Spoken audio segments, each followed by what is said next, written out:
10 o'clock. Good morning from the 104.5 The Zone Studios. I'm Lucas Panzica, and welcome to Draft Week. The 2025 NFL Draft begins Thursday night in Green Bay. The Titans are expected to take Miami quarterback Cam Ward with the number 1 overall pick. There have been no trades in the first round. All 32 teams still have their original first-round pick just 3 days out. It's the latest we've ever been in the draft process without a first-round trade. In NFL news today, the Eagles signed center Cam Jurgens to a 4-year extension worth $68 million, $39.4 million guaranteed. That makes him the highest paid center in the NFL behind Creed Humphrey. And Nico Iamaleava's landing spot is official. The former Tennessee quarterback announced his transfer to UCLA over the weekend, reportedly making in the range of $1.5 million in NIL for 2025. Tennessee basketball landed a huge commitment Sunday from 5-star power forward Nate Ament. The Virginia product chose Tennessee over Duke, Arkansas, Louisville,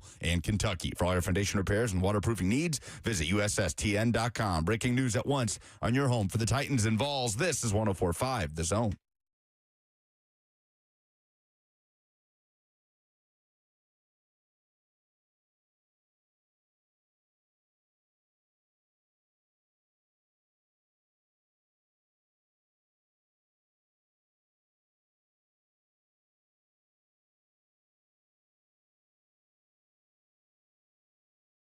Oh, it's a beautiful day. Well, not it's a beautiful day outside, but it's a beautiful day because it's draft week. Your long wait, basically since the middle of October. It's nearly at an end. Happy Cam Ward week to everyone who celebrates. 615-737-1045. Bert is back from snorkeling and all manner of other marine life activities in beautiful Florida. Where in Florida did you go with Cheyenne? We were in Miramar, which is kind of just right beside Destin. Okay. Really. Up in the Panhandle, we got Lucas, you got me until 1 o'clock. 615-737-1045 is the number. And we are looking forward to this draft being in the books and talking about actual players instead of hypothetical players on down the line. Phone lines are open for you for the next 3 hours. And the F&M Bank chat also available. Facebook, YouTube, Twitter, and Twitch is how you get involved. I want to make fun of Lucas at some point because Cooper Flagg officially declared for the draft because duh. And he spent, 15 minutes trying to argue with me about, wouldn't it be so cool if, how could you blame Cooper Flagg for wanting to go back to Duke? All these dumb things. Because the money is the answer to all of your questions. It's why your basketball recruit is coming to Tennessee. The money. Then why is Nico taking less? Make that make sense. Well, there's money and then there's dumb money. And Nico has not been overwhelmingly, or at least his camp has not been overwhelmingly sound in their decision-making around him. Yes, Nico is officially declared for UCLA. He spoke out on his Instagram message or Instagram story the other day. That's as old as I've sounded, Instagram message. But he also had some comments about what Josh Pate had mentioned on his show, Josh Pate's college football show, I believe is now the name of the show, to the effect of potentially holding out of a college football playoff game. He was making some jokes to that effect on the internet, to which most people looked around and said, buddy, read the room. Maybe now is not the time to be making jokes on the internet while Cordell Landers and your dad can't log the hell off. I didn't really get what he was trying to do, but we can talk about it later. You didn't get what he was trying to do with the Instagram story? Yeah, I feel like he got, there were allegations he was responding to that were never made in the Instagram story. Like that he was throwing the Ohio State game. Yeah, well, that's one thing, right? Taking the reporting of something and then giving it an entirely new meaning based on your lack of understanding of what the other person is reporting. But that's like nobody said you were throwing the game, bud. Neither here nor there. But it's draft week, and we're excited about it. We're happy about it. Like I said, you guys have been waiting for it. There's nothing worse than a football season that doesn't matter. And this past football season really did not matter in a concrete way beyond the month of October. So we've spent a bunch of time talking about what's going to be able to fix this team. And while there are no outright fixes in the NFL draft, there are no sure things. You are at least going to put yourself in as good a possible position to succeed as you can with the assets that are currently available to you. Can you pick up more? This is going to be, who's more scrutinized this week, Chad Brinker or Mike Borgonzi? Mike Borgonzi. I Chad think Mike Brinker with Borgonzi. final roster say. Locally, you think that Chad Brinker is not going to receive as much, if not arguably more scrutiny? Well, what is he going to be receiving scrutiny for this week? Just the draft haul? How they go about the process of acquiring these players, what their strategy is to try and pick up more picks throughout the course of the draft. Because I assume Borgonzi's not just going to do that on his own. If you've got somebody in the room who also has final roster say regarding a player, Will Levis, who may be traded during the draft for additional draft capital. Will Levis is just an example, an obvious player that needs to be moved.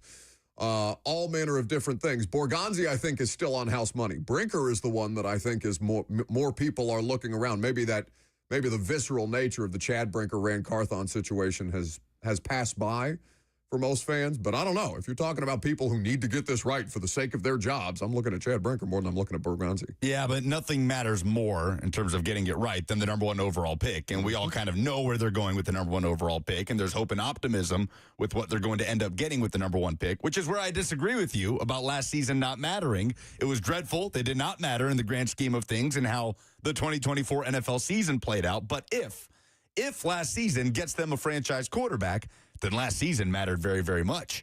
Joe Milton's performance against the Buffalo Bills in the regular season finale mattered very, very much if Cam Ward turns out being what they think he might be able to be. Well, I would argue that the months of September mattered.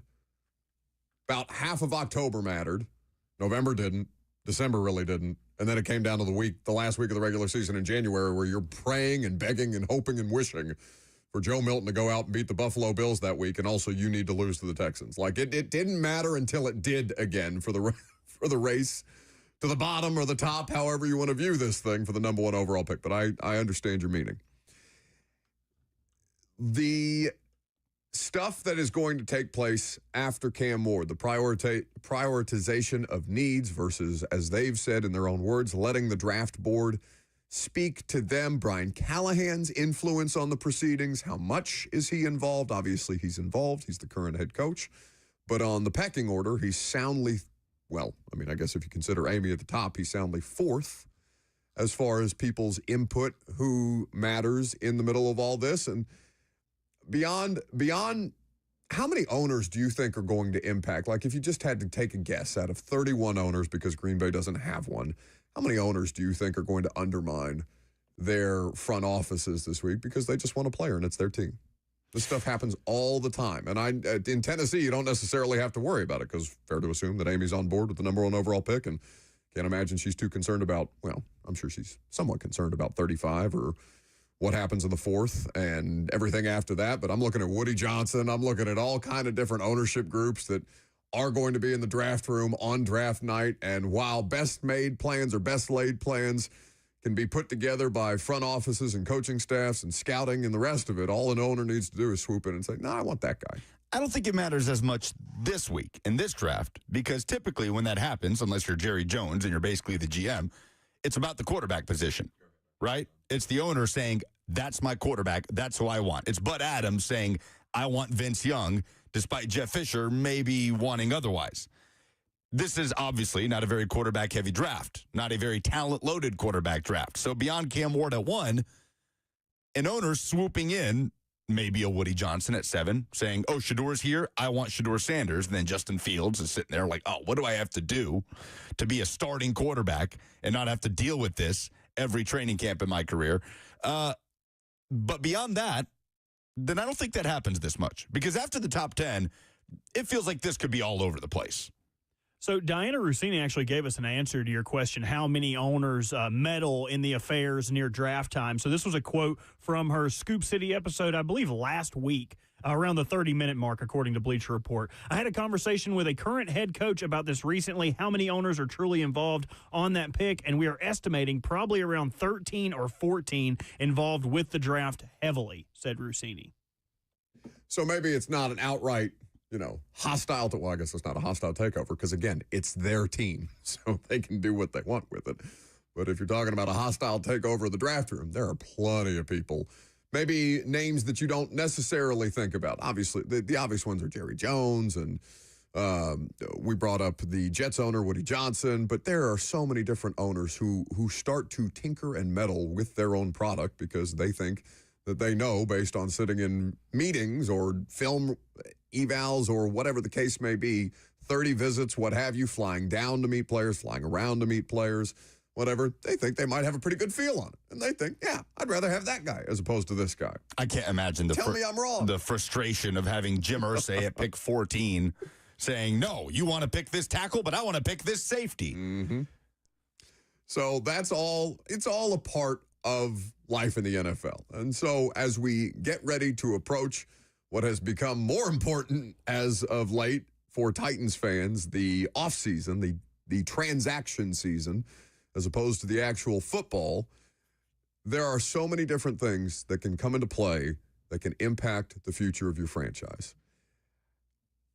Inexact science, so many different pieces and parts, multi-billion-dollar industries, all of them, these franchises that are trying to get it right. And all it takes is one person not panning out or having input that they probably shouldn't, or whatever the case may be, to kind of turn the thing on its head, which makes the draft process fun because this is as unpredictable a draft, I think, as we've had in quite some time. It is and it isn't. Like, after the top 10, I'm with you, but it's starting to feel more and more like the top 5 of this draft could be very... Chalk? Yeah, chalk, for lack of a better term, where it's felt like the dust has settled on, obviously, the Titans not taking Cam Ward at number 1. That feels locked in.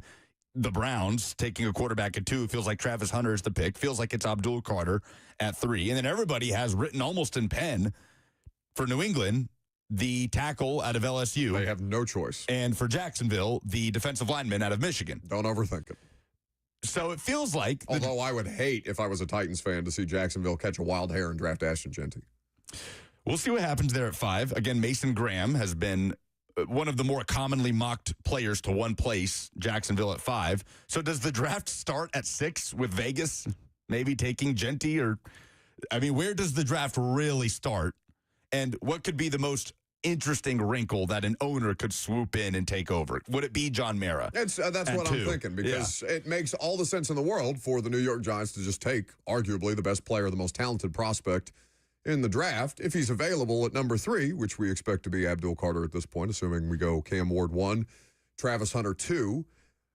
But John Mara may not be interested in another pass rusher. That, the Browns had Myles Garrett. How many wins was it good for last year? Myles Garrett, hugely available, hugely effective, 3-win football team. And they've got defensive line talent already. They've got Thibodeau. They've got Dexter Lawrence coming back from injury. They've got some pieces and parts there that are interesting enough. What they don't have is a damn quarterback. They've got washed Russell Wilson. They've got Jameis Winston and all the joy and the pain that experience comes with on your football Sundays. They've got an owner who's expressed impatience and probably should have just fired the people that he was thinking about firing the first time around anyway, so it doesn't end up being a Chicago Bears, Matt Eberflus type deal. But that's not what happened. Maybe Mara gets involved. He didn't speak to owners, or excuse me, he didn't speak to media for the first time in a long time, apparently, at owners' meetings. And it was about half and half, people who spoke and people who didn't. Don't know what might have influenced his decision-making that way. Don't know if they're trying to keep their cards close to the vest. Don't know if he's just tired of talking to New York reporters about people, again, that he probably should have fired but still kept. It's going to be a lot of fun.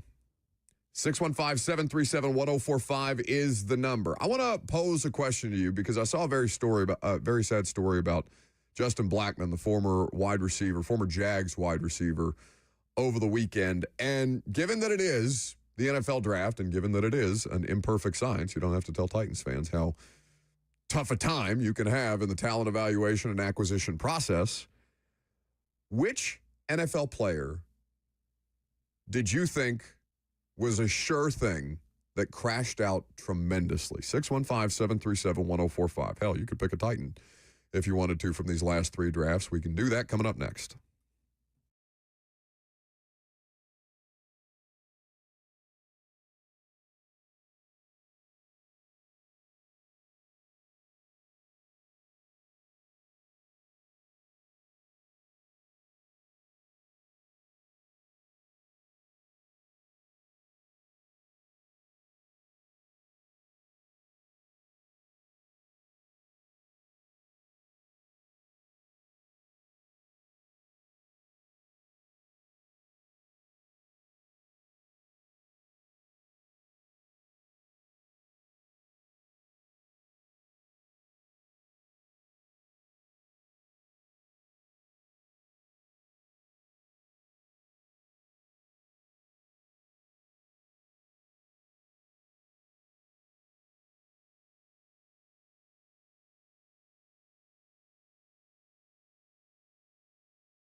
Welcome back to the show, fueled by Hattie Bees Hot Chicken, the best hot chicken in the world. Got a little time before your lunch break, or at least when you're thinking about lunch, consider Hattie Bees. Download the app. You can get it delivered to your office. If you work from home, you can do that too. If it's your first time using the Hattie Bees app, you get a free dessert. Hattie Bees, a big part of the Install Live with Greg Cosell and Titans head coach Brian Callahan on May the 2nd. We are getting closer and closer to that. And so many other great sponsors who are going to be participating in that live show. We are going to break down the full Titans draft class, the full free agency crop as well. We're going to have the Titans head coach involved. We're going to take your questions. We're going to have a great time. There's a full bar. Hopefully Bert this year will keep his shirt on. And we'll see what objects he has hidden under Brian Callahan's chair, where he surprised Rand Carthon last year with a chef's hat that was delightful in real time, but did not age particularly well. I'm open to suggestions. What should we get Brian Callahan? A lot of people in the chat were saying a Peloton, but I don't know if I can afford that. A Peloton? He's getting a little chunky. Oh, really? I mean, that's what putting on weight. I mean, I didn't notice. This is what was brought to me. It was not my observation. I mean, I don't know. He didn't look. I guess I've seen him damn near. I mean, you've been stress eating. You've been stress eating for 6 months, man. It ain't nothing. It happens to the best of us. For happens sure. to me. It happens to me quite regularly. Well, you do it in your sleep. You are. I blame you for a lot of things that you do in your life. That is one thing that I cannot bring myself to fault you for, because you literally can't help yourself if you are sleepwalking around at night and then eating orange peels or whatever the hell it is that you're doing. The whole thing. 3 a.m. Y'all watch Severance? Yes. So Robert sleeping is basically his innie. And there's just nothing he can do. He can't control anything his innie does. His innie has a mind and a life of its own. He doesn't flush either. He just gets up in the middle of the night. He doesn't flush, and he eats toppings off of pizzas that are lying around. Cheyenne gets so mad at me. Of course she does. All you got to do is hit the handle. Come on. I'm not arguing with you and her. Just hit the handle. Throw the seat down. This is probably an HR violation, but I would take you out back and shoot you like Old Yeller if you did that to you me. going to take me to the glue factory because I didn't flush? Yes. I've done that at your house before. Blamed it on the cat.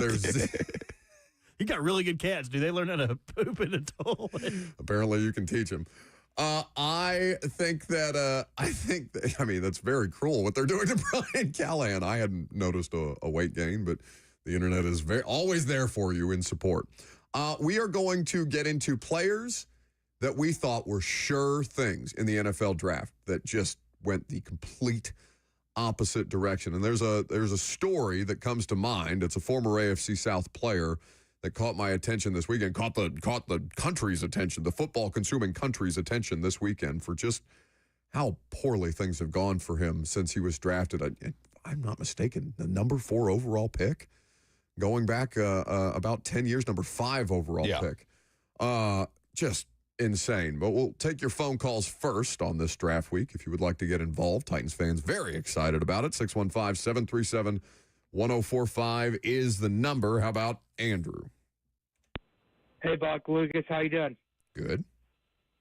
I was wondering, second round, we really need a receiver. I would love it if Luther Burden fell there, but say there's a quarterback that a team would want to trade up for. I know we're big on acquiring draft capital, say Jackson Dart. Would we stick and pick if we really like Luther, or do you think we trade down? I'll sit and listen. So wait, let me make sure I've got this clear, Andrew. You're saying if the Titans are at 35 and Luther Burden is on the board, but there is a team who's interested in coming up, let's just say in this hypothetical, Jackson Dart fell out of the first round, and Jackson Dart is sitting there.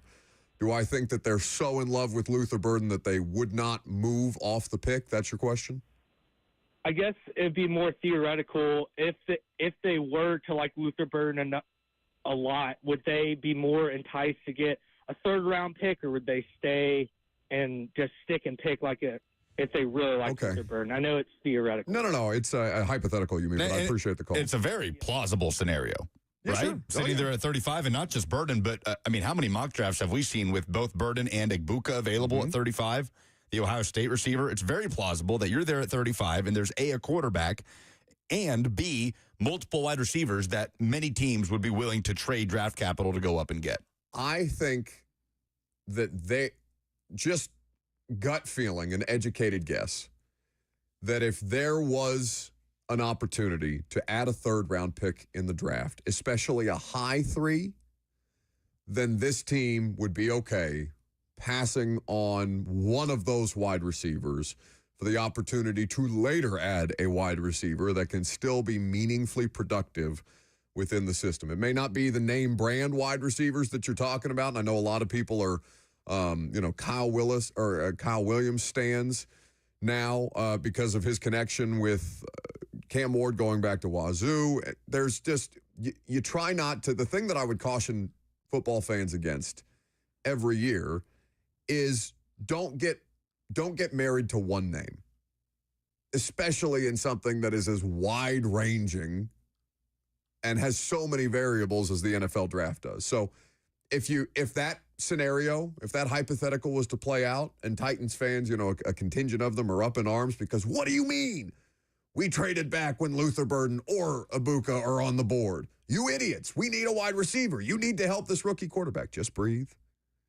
Doesn't mean that you can't still add a player to a wide receiver room that is Calvin Ridley and what else that would play significant snaps for you and help you significantly, even if you had just conditioned yourself to think that Luther Burden or Emeka Ibuka or Kyle Williams or any of these other players who you've heard a good deal more about are the players that you don't end up taking. I would almost, if I had the option to put money down on whether or not the Titans would pick at 35, I think I would bet against them making a pick at 35. I think I would put my money on a trade back because I believe that in a perfect world for them, they trade out of the number 1 pick. Again, I will tell you, there are still people in that building who wish that was a possibility, but aren't going to get their way. I believe that. And it's not going to happen. We don't think. No. But they haven't made any steps towards that goal of 30 draft picks in 3 years, 12 top 100 picks in 3 years. They have 2 top 100 picks in this draft. So I would almost be surprised if they have suitors and do not trade back out of the 35th pick to get that third rounder. So let's go through this scenario or this exercise quickly because I saw a heartbreaking picture of Justin Blackman, the former Jaguars wide receiver, the former Oklahoma State wide receiver, who I think recently he either went into Oklahoma State's Football Hall of Fame or Ring of Honor or something to that effect. After being, either that or I think they retired his jersey. Maybe something like that. He was honored at Oklahoma State in some form or fashion. And I saw the picture that they posted of him while he was at Oklahoma State, and that's who I remember Justin Blackman being. And I remember the year that he came out in 2012 as the number 5 overall pick by the Jacksonville Jaguars, and I thought this dude was a sure thing. He was a monster in college, an absolutely unstoppable force. And I, having no rooting allegiance in the draft, just thought, man, Jacksonville's got such a good player at number 5. I was convinced that he, not the same type of player, but Julio Jones was also a 5th overall pick, if I remember correctly. I thought that they were on the same plane. I thought that Justin Blackman was going to be talked about as one of the best wide receivers that we had seen in the modern era of the NFL, and it never happened because he has an alcohol situation that he is still very much battling. He's now 35 years old. The picture that was found from the online records from the Payne County Sheriff's Office, where he recently was just charged with public intoxication in Payne County, Oklahoma, it doesn't even look like the same person. I mean, it's kind of heartbreaking. I didn't think it was him. I thought it was just a mugshot of a person also named Justin Blackman. Yeah, he's going into the football ring of honor. I thought it was AI. I thought somebody just did an AI thing and I was being fooled by the internet again because, the internet will get me every once in a while. Justin Blackman was my player, though. I could not believe how it never came to fruition. And then the heartbreaking part of it was what came afterwards. The thing that you can't predict, which makes these things so complicated, is just everybody's got some life stuff going on that can really, really derail your professional situation. And the tough thing is he flashed in his rookie year. I mean, he had 236 yards in a game his rookie season, the third most by a rookie receiver in NFL history. Like, there were moments in his, 1.5-year career in the NFL where you saw Justin Blackman in full form, but all the other stuff just kind of tore him away from being a productive player. Imagine if he would have had a decent quarterback his first year. If neither one of you have seen it, guess how many targets he got in 2012 as a rookie? From Brandon Whedon? With Blaine Gabbert. Blaine Gabbert. Yeah, Jacksonville. Gabbert, who was pretty fresh off being a first-round pick. It was his second year, correct. Targets, I bet he got 150 targets. Yeah, you did a Lucas there. 132. 132. I just couldn't think of another Jacksonville receiver in 2012. But the point of that is only caught 64 of them. Yeah. So he was getting a ton of pressured targets, got to get the ball away. We're going to throw it deep to you on a go route. Like, he never got quality targets. Imagine if he had a decent quarterback with a decent offensive line, if he landed in a decent franchise. Like, not saying that his issues wouldn't have also caught up to him elsewhere, but just his stats would have been even more unrecognizable if he would have had a decent quarterback his freshman year. I mean, he was the best rookie receiver in the NFL that year. Like, the promise was there. In a time when rookie wide receivers were not overwhelmingly incredible, like not like this year, or not like now in the modern NFL where they're basically plug and play, right? Where they come right in and are super impressive with your Jamar Chases. Like, this was back when guys had to still get in, make your case. You weren't always the most polished product coming out, and I think that's what makes his freshman year. I've done it twice now. Rookie year even more impressive. He's a guy that when you look at his college numbers, they're just insane. Oh, that's what I'm saying. Insane. I watched. It's one of those production versus traits thing. The guy had both, and I was just like, "There's no way this guy misses." Crazy. I mean, he had well over 3,000 yards in his last 2 years combined, almost 40 touchdowns in those last 2 years combined. I mean, that 2011 Oklahoma State team, that was the team with Brandon Whedon. That's probably where you drew that connection. That should have been in the national championship game. Whedon got drafted by the Browns. The Oklahoma State thing. If they didn't choke and get upset by Iowa State at the end of that season, they would have played LSU in the national championship in New Orleans. Instead, it was Alabama who ends up going to play LSU for a rematch in a game Bama lost in the regular season, and Bama crushed them 21-0. It was the same year the Titans took Kendall Wright, Titans legend. Kendall wrong. It was Kendall wrong. It was bad. I mean, it wasn't Justin Blackman bad, but it was bad. My one of these is a player that was on that Alabama team in 2011 that was able to sneak into the Natty because Oklahoma State didn't do it. Trent Richardson. I remember thinking Trent Richardson, also a number 5 pick. I believe he was definitely top 5. I remember thinking Trent Richardson was going to be the best player. And he was the number 3 pick.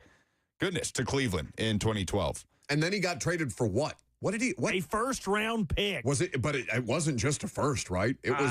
I think it was multiple picks that the damn Indianapolis Colts, one of the worst NFL trades. Colts don't get enough crap. No, it was just a first. Just a first-round straight up first. Straight up. Because when it happened, he had a decent rookie year, but he was being force-fed a lot. Cleveland didn't have the offensive line that they have now. He was almost a 1,000-yard rusher his rookie year. His situation, because he got hit with a lot of criticism after it didn't work out, but his family situation around him, the financial situation, again, so many different things that you cannot account for why players end up hitting or missing as NFL prospects. His familial situation around him sounds so toxic. He's paying for like 16 Netflix accounts, and that was back before password sharing was blocked. Y'all could have all been using the same Netflix. Why y'all making him pay for 15 of these? They blocked password sharing? Yeah, so I They don't know. They limited it, I think. It is limited. Yeah. It is Mr. Limited with Netflix now. It's a terrible joke by you. Who's your player? None of them are good. Volume shooter. Who's your player? My player is Terrell Prior. I think Terrell Prior, the places he landed, the ambiguity of what he was, is what it inevitably did him in. Did you know he still owns the record for longest rushing touchdown by a quarterback in NFL history? 93 yards against the Steelers. Also beat the longest rushing touchdown in Raiders franchise history by Bo Jackson, who had a 92-yard rushing touchdown. But that's not even the most amazing part of his NFL tenure. As a fourth-year player, he was in Cleveland, a failed quarterback. He switched to wide receiver. His second year as a wide wide receiver. Started 15 games, had 140 targets, caught 77 of them for 1,000 yards, 4 touchdowns. If this guy would have been a wide receiver his entire career, and let me just read off to you the 2010s teams he played for, and you tell me where the good team was. He played for Oakland. He played for Cleveland. He played for the previous Command Skins. He played for the Jets, and he played for the Buffalo Bills in 2018. He never had a chance. He never had a chance, dude. If he would have ended up on a semi-competitive team and they would have decided, you know what, dude, you're too good of an athlete, we're going to try you at wide receiver. I think that we would be talking about him as one of the best position switch players of all time. Now, but what Lucas and I did is crash outs. What you did is a player who never met or never achieved his full potential. Because, I mean, he was a 1,000-yard receiver in 2016. Well, that's what I'm saying is, how many people would have guessed that Terrell Prior had a 7-year NFL career?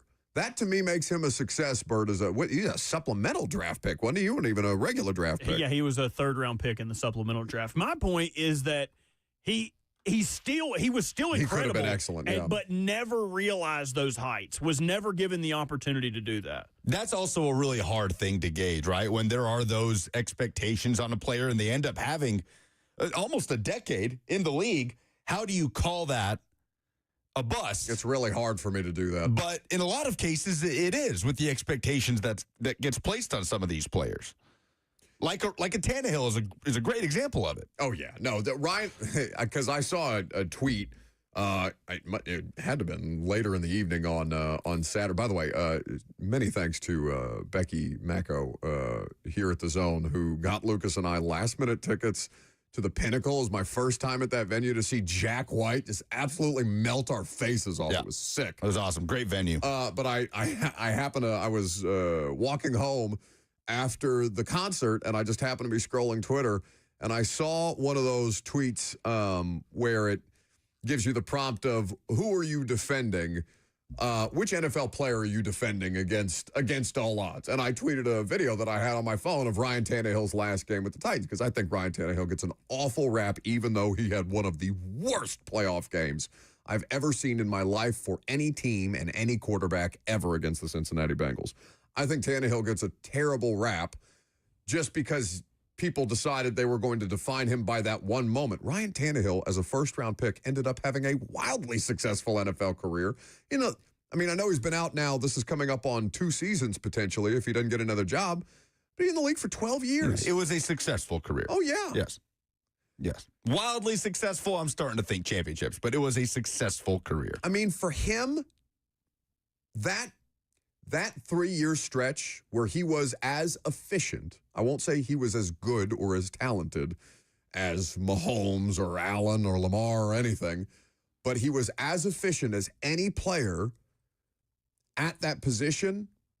I think that's a wild success for anybody. There are players who are first-round picks who will never have a 3-year stretch like Ryan Tannehill did. The Tannehill discussion is kind of adjacent to the Alex Smith discussion for me.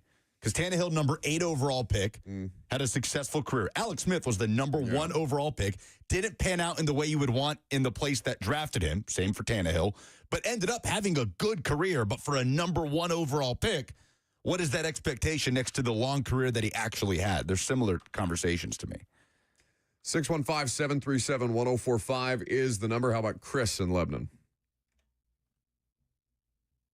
Fade him up, Bert. He is up. Yeah. Okay. Very good. Chris, calm down.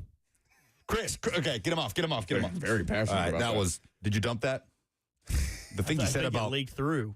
The thing he said about Buck's mother. Unnecessary. Terrible. All right. We'll try this again later. I'm Buck Rising. It's 104.5 The Zone.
Welcome back to the show, fueled by Hattie Bees Hot Chicken.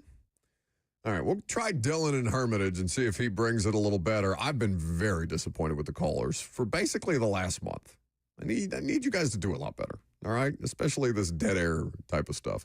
That's what confused me. Bert, at least normally when I go to them and they're dead air, I can hear like static in the background. It was just silence, like the guy had us on mute or something. Or their windows are down, or their radio's loud enough that we can hear ourselves 20 seconds ago. Or somebody goes through a car wash thinking, maybe, just maybe, I'll get to the other side of the car wash before it's my turn to speak on the radio, and then is in the midst of the car wash. See, I couldn't disagree with you more. The worse the phone call, the more I appreciate it. No, I don't think that's true. I have threatened a couple of times to do away with phone calls altogether, and Lucas called me an idiot, which I understand. The worst phone call is the one that you put in and they drop off right before you're about to go to them. It's like, oh, well, I put you in there.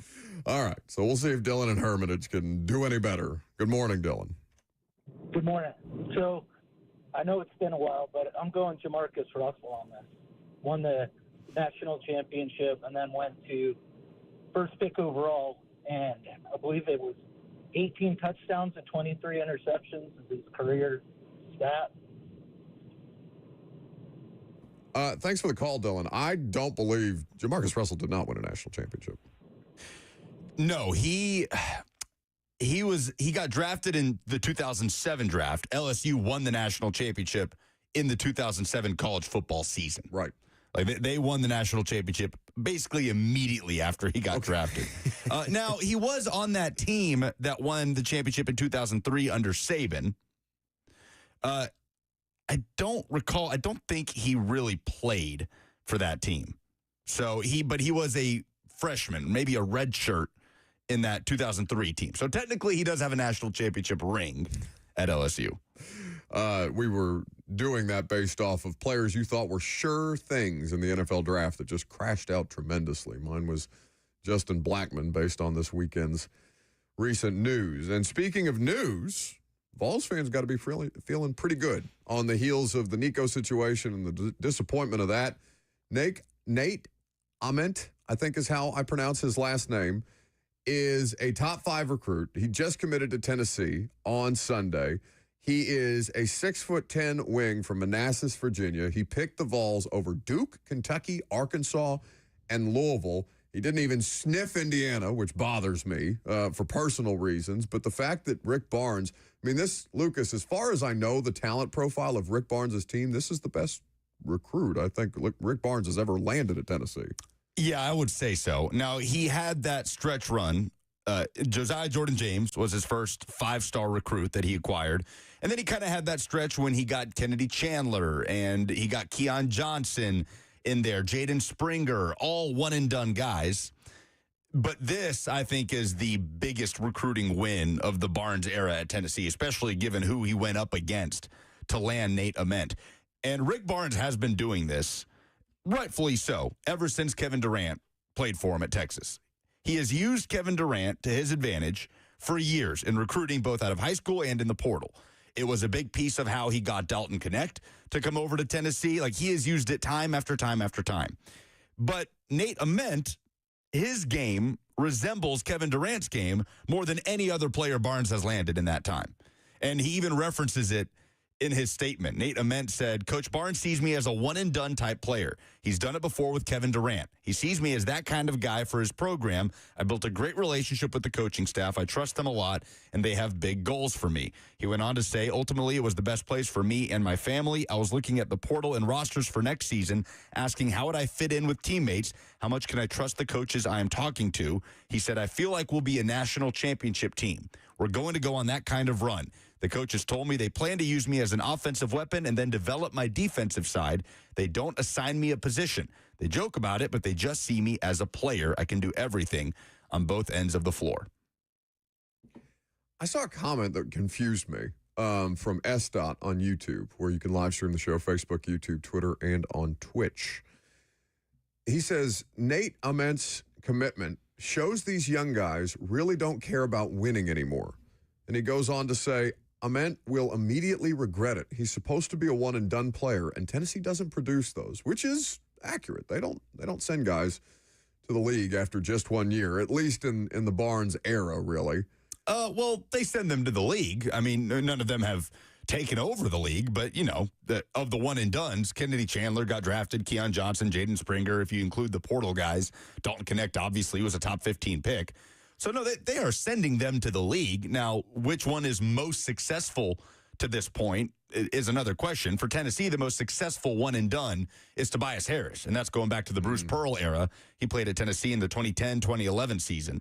So these guys have all moved on to get drafted. Now, Nate Ament has the highest draft prospects of any of those guys. Like Kennedy Chandler, we understand, uber talented, an undersized point guard.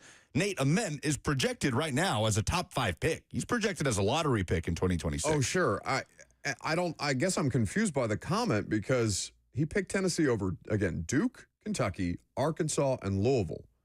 The only one closer to title contention on that list than Tennessee is Duke. Kentucky basketball is exciting and promising, and we'll see how Mark Pope builds off a year 2 that set a pretty high floor for him, and that place comes with a ton of expectations. They will be expected to be competing for national championships, or at least building to compete for national championships very, very soon. But Arkansas, Louisville, who had a much better season and, crashed out in the tournament pretty quickly, but what is to say that Duke, other than Duke, that Tennessee's not a better national championship opportunity than any of those other 3 programs? Yeah, and again, it's about fit, and for Nate Ament, it was a fit, and the Kevin Durant thing matters, right? I mean, his game, he projects the absolute ceiling for Nate Ament is a player similar to Kevin Durant. If he can even get into that stratosphere, obviously, he'll be a star in the NBA. But I do think it had to be a certain kind of player for Rick Barnes to dip back into the well of the one-and-dones, because Tennessee's kind of gotten away from that. Because if you think about it, they got into that sort of groove like the 3 players I mentioned, Springer, Johnson, and Kennedy Chandler, but they didn't have a ton of success. They didn't have any deep tournament runs with those teams. Now, they won the SEC tournament with Kennedy Chandler and then crashed out in the opening weekend, second round against Michigan. In the last few years, when Tennessee has kind of gotten that monkey off its back that Rick Barnes can't get past the opening weekend of the tournament, it's been with those culture guys that have been in the program for 4, in some cases 5, 6 years. Now they're going back into the well of the 5-star one-and-done, and I think it had to be a particular kind of player. And Nate Ament, the big question for him, you mentioned his size, 6'9", 6'10", 185 pounds, huge wingspan. Can he add some weight? Can he score in the paint? But they're going to let him range around the lineup, I think. I think they're going to give him a lot of flexibility, as Tennessee now is pretty strong in the front court. It's the deepest front court they're going to have in the Barnes era, with Cade Phillips, Felix Okpara, J.P. Estrella all coming back. You get Jalen Carey from Vanderbilt out of the portal. Now you bring in Nate Ament. Jacoby Gillespie, the guard, comes over from Maryland to run the point. If you can land his former teammate, Rodney Rice, to come over and be your 2, then you kind of have a starting lineup in place. And you feel good about what you can do next season. But this is a huge win. I mean, this is the biggest recruiting win, given who they went up against, of the Barnes era. I don't think it's particularly close. And clearly the Kevin Durant connection played a huge role in it. Number 4 prospect, if you're looking at ESPN's 2025 recruiting ranking, selected as a McDonald's All-American after helping Highland High School to a 42-8 record in the state of Virginia. He was their Gatorade Player of the Year on the men's side of things. So he's really come on strong in the last year and a half as far as his talent profile and making his way further and further up the recruiting rankings. But for Tennessee, it's a huge win in the men's basketball department. I know Vols fans currently fretting over their starting quarterback situation, but this is not a bad consolation prize, one would say. Coming up next, that's a fast first hour, I feel like. Coming up next, Nico. Speaking of the Vols, he's made it official. I'm Buck Rising. It's 104.5 The Zone.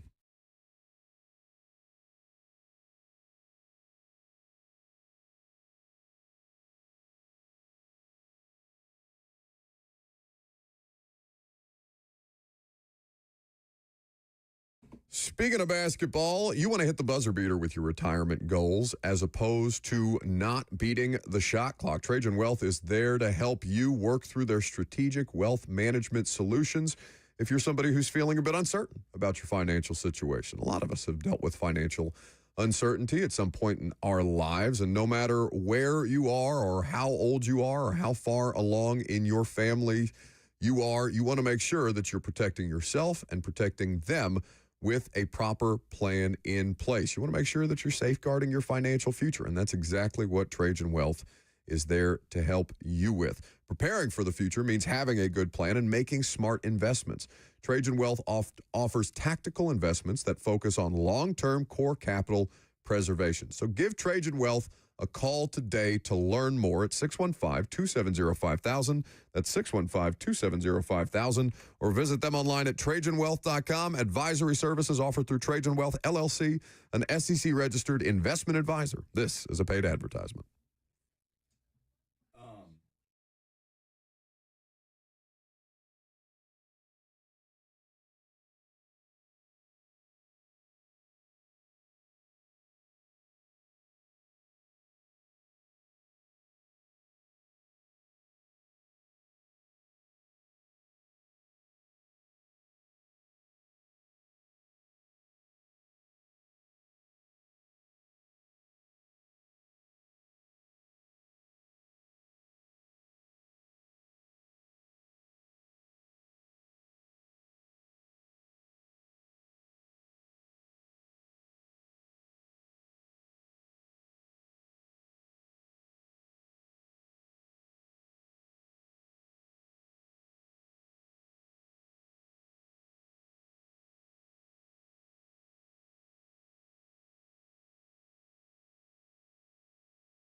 It is 11 o'clock. Good morning from the 104.5 The Zone studios. I'm Lucas Panzica. It is draft week. The 2025 NFL draft starts Thursday night in Green Bay. Of course, the Titans expected to take Cam Ward with the number 1 overall pick. There have been no trades in the first round. All 32 teams have their original first-round pick just 3 days out. It's the latest we've ever been in the draft process without a first-round trade. In NFL news today, the Eagles signed center Cam Jurgens to a 4-year extension worth $68 million, $39.4 million guaranteed. It makes him the second highest paid center in NFL history behind Creed Humphrey. And Tennessee basketball landed a huge commitment Sunday from 5-star power forward Nate Ament, the Virginia product, choosing Tennessee over Duke, Arkansas, Louisville, and Kentucky. Also, Nico Iamaleava's landing spot is official. The former Tennessee QB announcing his transfer to UCLA, reportedly making in the range of $1.5 million in 2025. For all your foundation repairs and waterproofing needs, visit USSTN.com. Breaking news at once on your home for the Titans and Vols. This is 104.5 The Zone.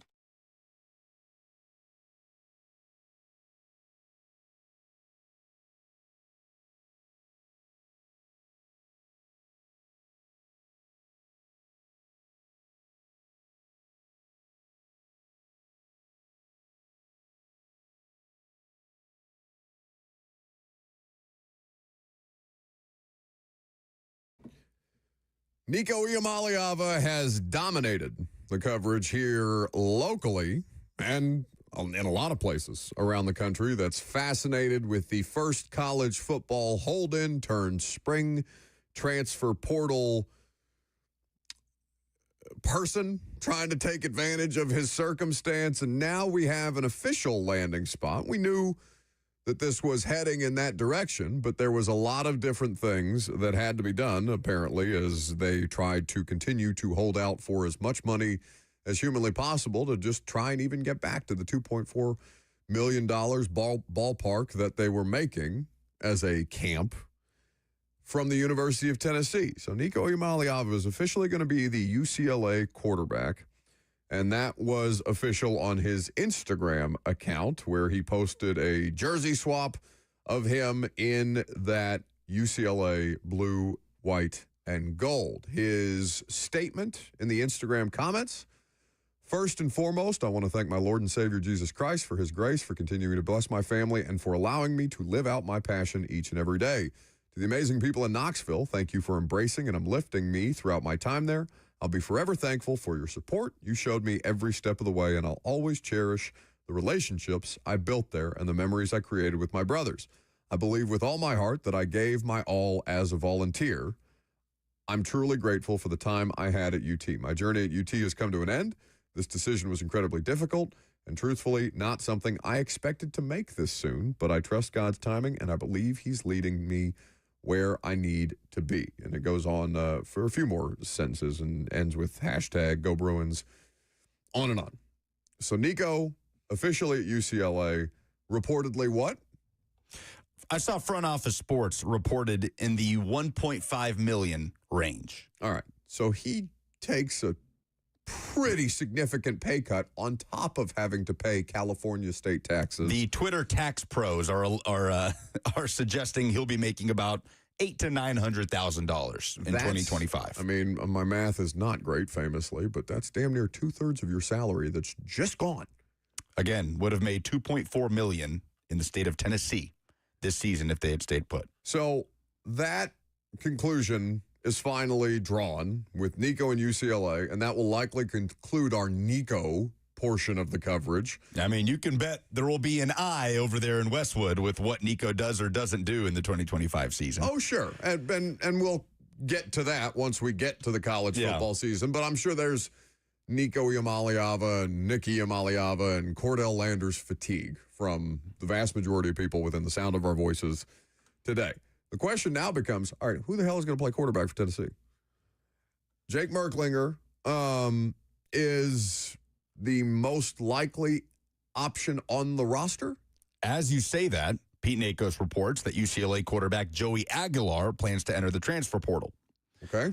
You're right. Merklinger would be in the driver's seat to start if they go with someone in-house, but as Heupel has said, they're going to add somebody.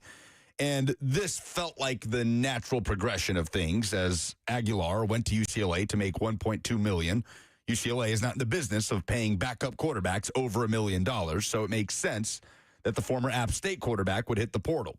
So is it a like-for-like switch where Aguilar heads to Knoxville to make significantly less than what Tennessee was going to pay Nico, and Tennessee could theoretically use that money elsewhere, the difference in what the two would be making, and then Nico takes over at UCLA? I don't know if it'll be that cut and dry. The other portal option that's out there is Steve Angeli, the Notre Dame quarterback, who is visiting Syracuse today. I haven't really seen anything that links Tennessee to Angeli. So now that Aguilar is in there, it kind of opens the door for there to be reporting on it, if that makes sense, right? Like, it's fair game now to report Tennessee's been in contact with Aguilar, that there's mutual interest, because the second you report that before he's in the portal, it becomes tampering, and it could create an issue that could lead to a potential roadblock to actually getting him in the portal into Tennessee. We did have concrete reporting this weekend from ESPN that Josh Hoover, the TCU quarterback, is one of the ones that Tennessee got into contact with, and it basically got him a raise at Tennessee. But just the fact that Aguilar is in the portal, to me, makes him a favorite. But again, he wants to start. He went to UCLA presuming he would be the starting quarterback if UCLA, not exactly a program flush with NIL, is going to give him $1.2 million. So does Aguilar want to come to Tennessee in a situation where it's highly doubtful to me that he just gets handed the keys to the offense? If he comes to Tennessee, he's coming to compete with Jake Merklinger. So that could potentially lead to a roadblock as well if Aguilar wants to go somewhere where he is secured a starting position. Just quickly on the TCU thing, am I allowed to, and I get that if tampering was something that was really, really regulated in the world of collegiate athletics, that everybody would probably be popped for tampering in some form or fashion. So I'm not going to lose my mind over it. I do find it a bit hypocritical, though, where you don't pay your guy more money, understanding that the situation around your guy was very, very toxic. So I get it. You publicly, though, take a stand against, putting our foot down on the financial part of this. No one's bigger than the program. Let him walk. Then you go try and scoop somebody else's guy out of the portal. Mm-hmm. Or not even out of the portal, off the program. Like, dipping a toe into TCU's waters and be like, hey, we got some money for you over here, bud. Come on down. It's tough for me to, go all in on moral high ground Tennessee with that kind of story existing. I'm not crushing them for it, but come on. It doesn't have to be about moral high ground. Okay. What moral high ground? Is it moral high ground that they decided you're not worth $4 million? That's not moral high ground to me. That's just business. No, it's moral high ground and financial decision making. Now, both of those things can be true. It's also a slam dunk for Heupel from a cultural perspective with his football team. Yep. To say, no, you're not worth $4 million. Get out of here, and turn to the team and say nobody's bigger than the Power T. We've got guys here that want to be here, and the team can then collectively come together after that. And then you got to go get a quarterback. It's the state of the situation. It's unfortunate. I mean, I get what you're saying. I really do. I saw that, and I'm like, yeah. But then what do you do? Love it. I know, I get it. You just sit tight and you just take your lumps? I know. That's where I'm saying with the moral high ground, like Tennessee on the forefront of, no, put our foot down publicly and everybody get behind us. We're, nobody's going to overpay for these college football players because Tennessee did it first or didn't do it first. And then you see the story like that and you say, okay, maybe you don't have, because the alternative is you are the person or are the program that takes the moral high ground, doesn't try to scoop a player off another program who's not actively in the portal, and then you get left in the dust. So I understand that it's a flawed situation, and I don't want to dwell too much on it, but that caught my attention this week. Again, it's just the sport is on such uneven ground right now that you're in a spot where you had to go get a quarterback, and there are ways to go get a quarterback. You understand Nico is going to get calls, right? But Yes. how does the player in his camp handle it? And that's how everything came to a head with Tennessee. Who knows what they were trying to offer Josh Hoover? Who knows what Josh Hoover is getting as a result of that at TCU? Well, the Star Telegram was the first on the reporting and just said declined a very lucrative offer. No idea what that figure was. I'm guessing it wasn't $4 million. Probably wasn't even what Nico was making or set to make in 2025 at 2.4. There's very few quarterbacks even making that kind of money this year. So we'll see if Aguilar ends up being the guy, but he is officially in the transfer portal, and you would think it would largely be a competition between he and Merklinger if he gets brought into Knoxville. Merklinger was not what, I mean, Merklinger was certainly a top 15 recruit. Oh, he was the number 12 quarterback in his class, according to 247 Sports. Okay, so he's not a bum. No, it was a by any four-star stretch of the prospect. imagination. I mean, you figured that next year, like this season, was supposed to lead to a quarterback competition next year between Merklinger and McIntyre, and maybe Faison Brandon, the 5-star, who will have just arrived on campus. That competition now happening a year earlier than anticipated. Would you rather have Merklinger or the field? I want the field in the room so they can have a legitimate competition, have as many options as possible. I don't know enough about Joey Aguilar to sit here and say, I want him to be my starting quarterback. But you do know enough about Jake Merklinger, even though he's not played any substantial not necessarily. time. I haven't really seen him do anything. Okay, that's fair.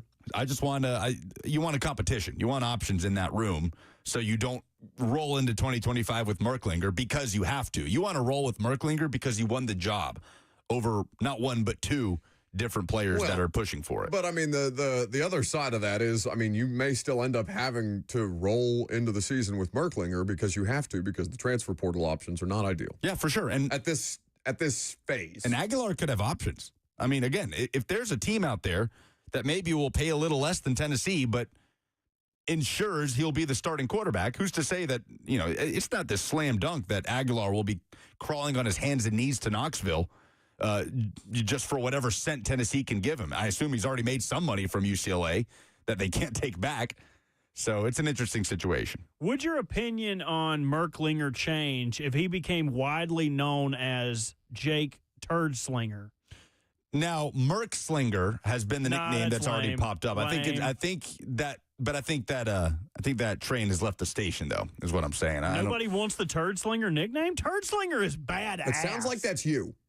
It sounds like that's you when you're sleepwalking around, you're eating all the toppings off a pizza, and then you go to the bathroom and you forget to flush. Well, at least I didn't do it the other way around. Go to the bathroom and then eat a bunch of toppings off a pizza. Like, I don't know. At least that's why I want to put a Ring camera inside your home to watch this. Yeah, that's tough. It would be very hard for me not to be excited if Tennessee's quarterback, here comes the Turdslinger. I would be all in. Maybe after the first interception. That's what people will start to say. Turdslinger's a good thing. No, Turdslinger has a negative connotation. No, for y'all, I feel like if somebody's out there, he just slinging turds. It ain't like he went to daggum eat at a KFC or something and it's all soupy. He's throwing some real hard fibrous turds out here. Dave, this is entirely too much. Timmy's defecation talk for me. Timmy on the FNM Bank chat says we're not talking enough about McIntyre, that he's more talented, can throw the deep ball with the best of them. I would run it with him, and there's a good chance he could. He kind of stops the comment there. Jack says Nico is trying to play his style of offense, and Heupel's system doesn't fit him.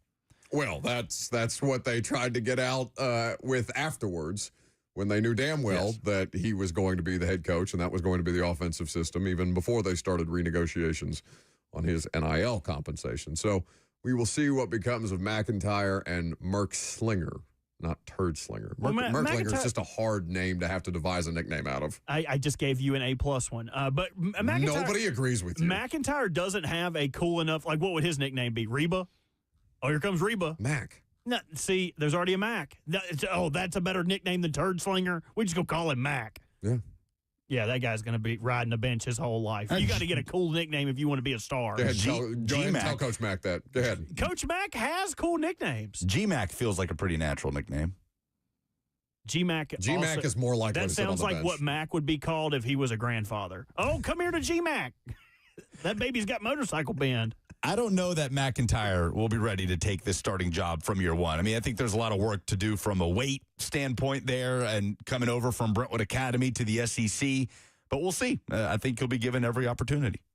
We've got draft nuggets. It is draft week. Adam Schefter of ESPN has a report, NFL draft intel, everything that the premier NFL insider is hearing ahead of round one. We'll get into that coming up next.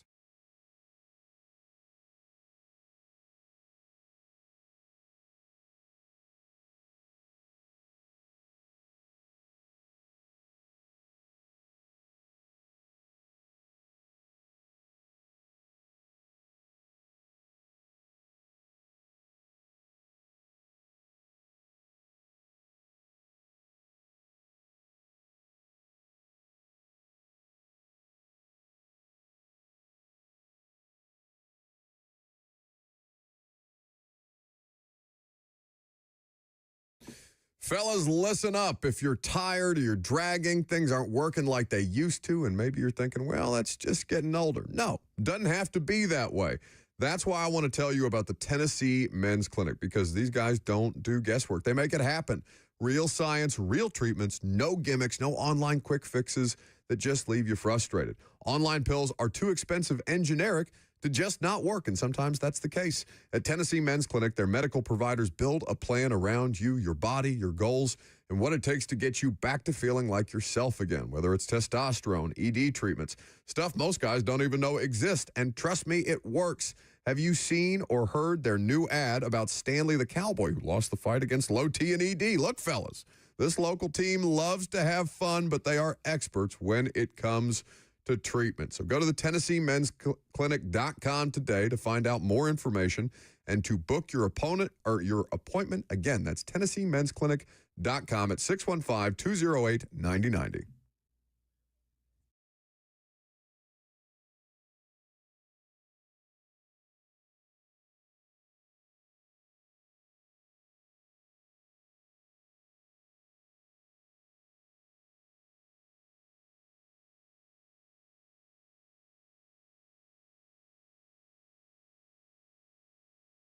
We love being part of the moments that matter, which is why we're announcing employee pricing for everyone. You pay what we pay. Employee pricing at Two Rivers Ford. Locally owned, American made.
It's time for some NFL draft nuggies with Lucas Panzica. It's unbelievable. Again with those nuggies.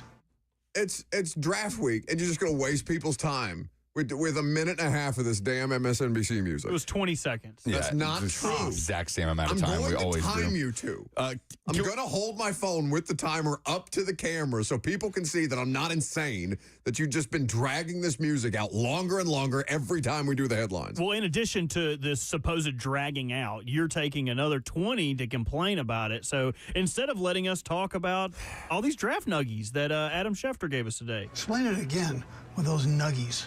Ooh, will do, Coach Reed.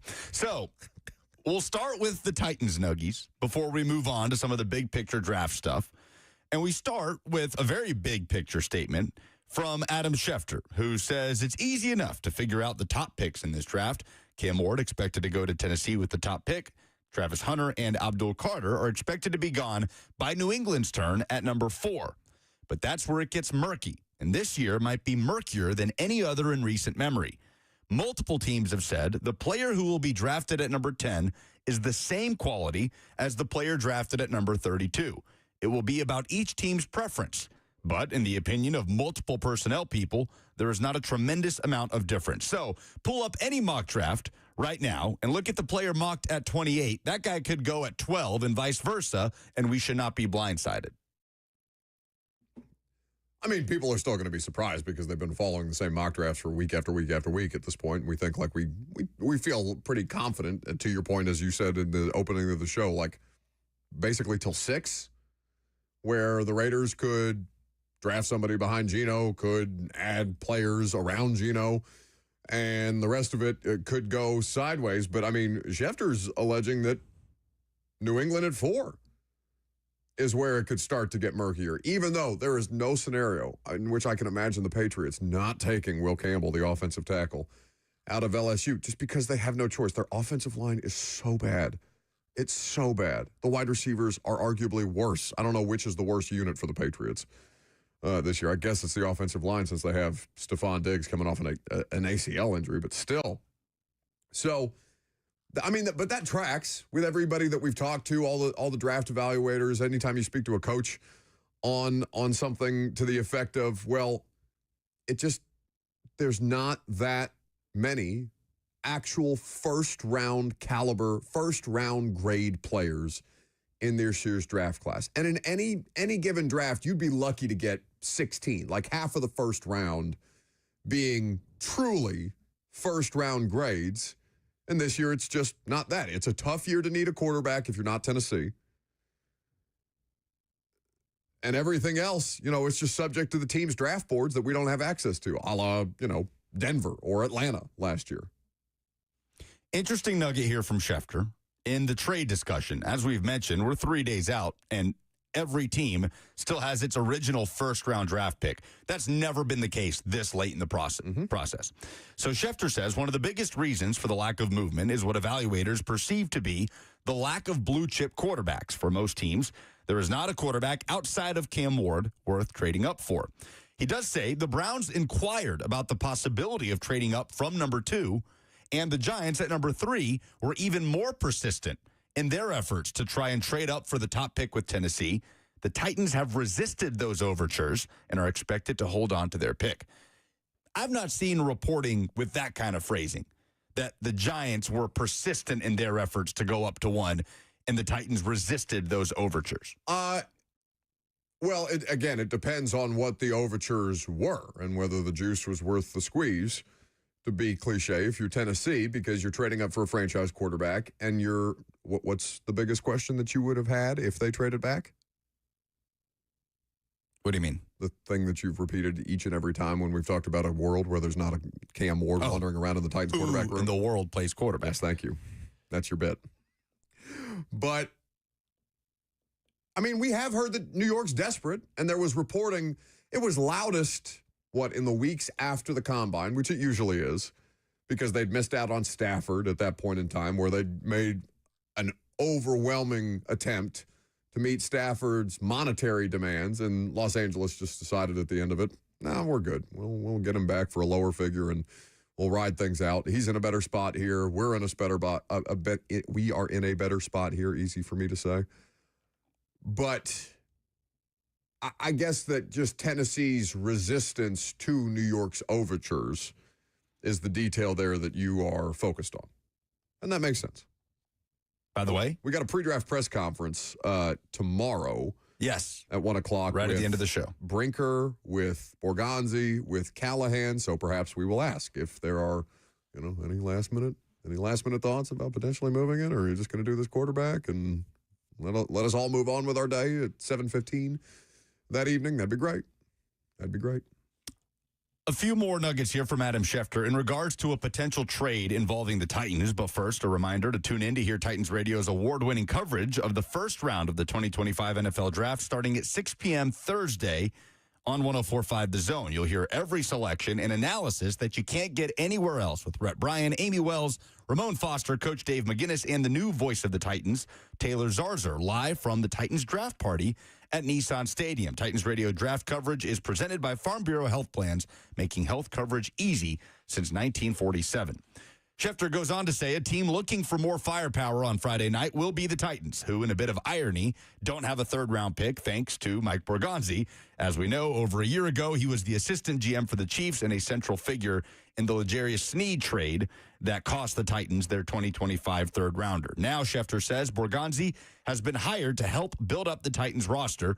He turned down the Giants' overtures to trade up to number 1 in a package of picks that would have included a third-round pick this year.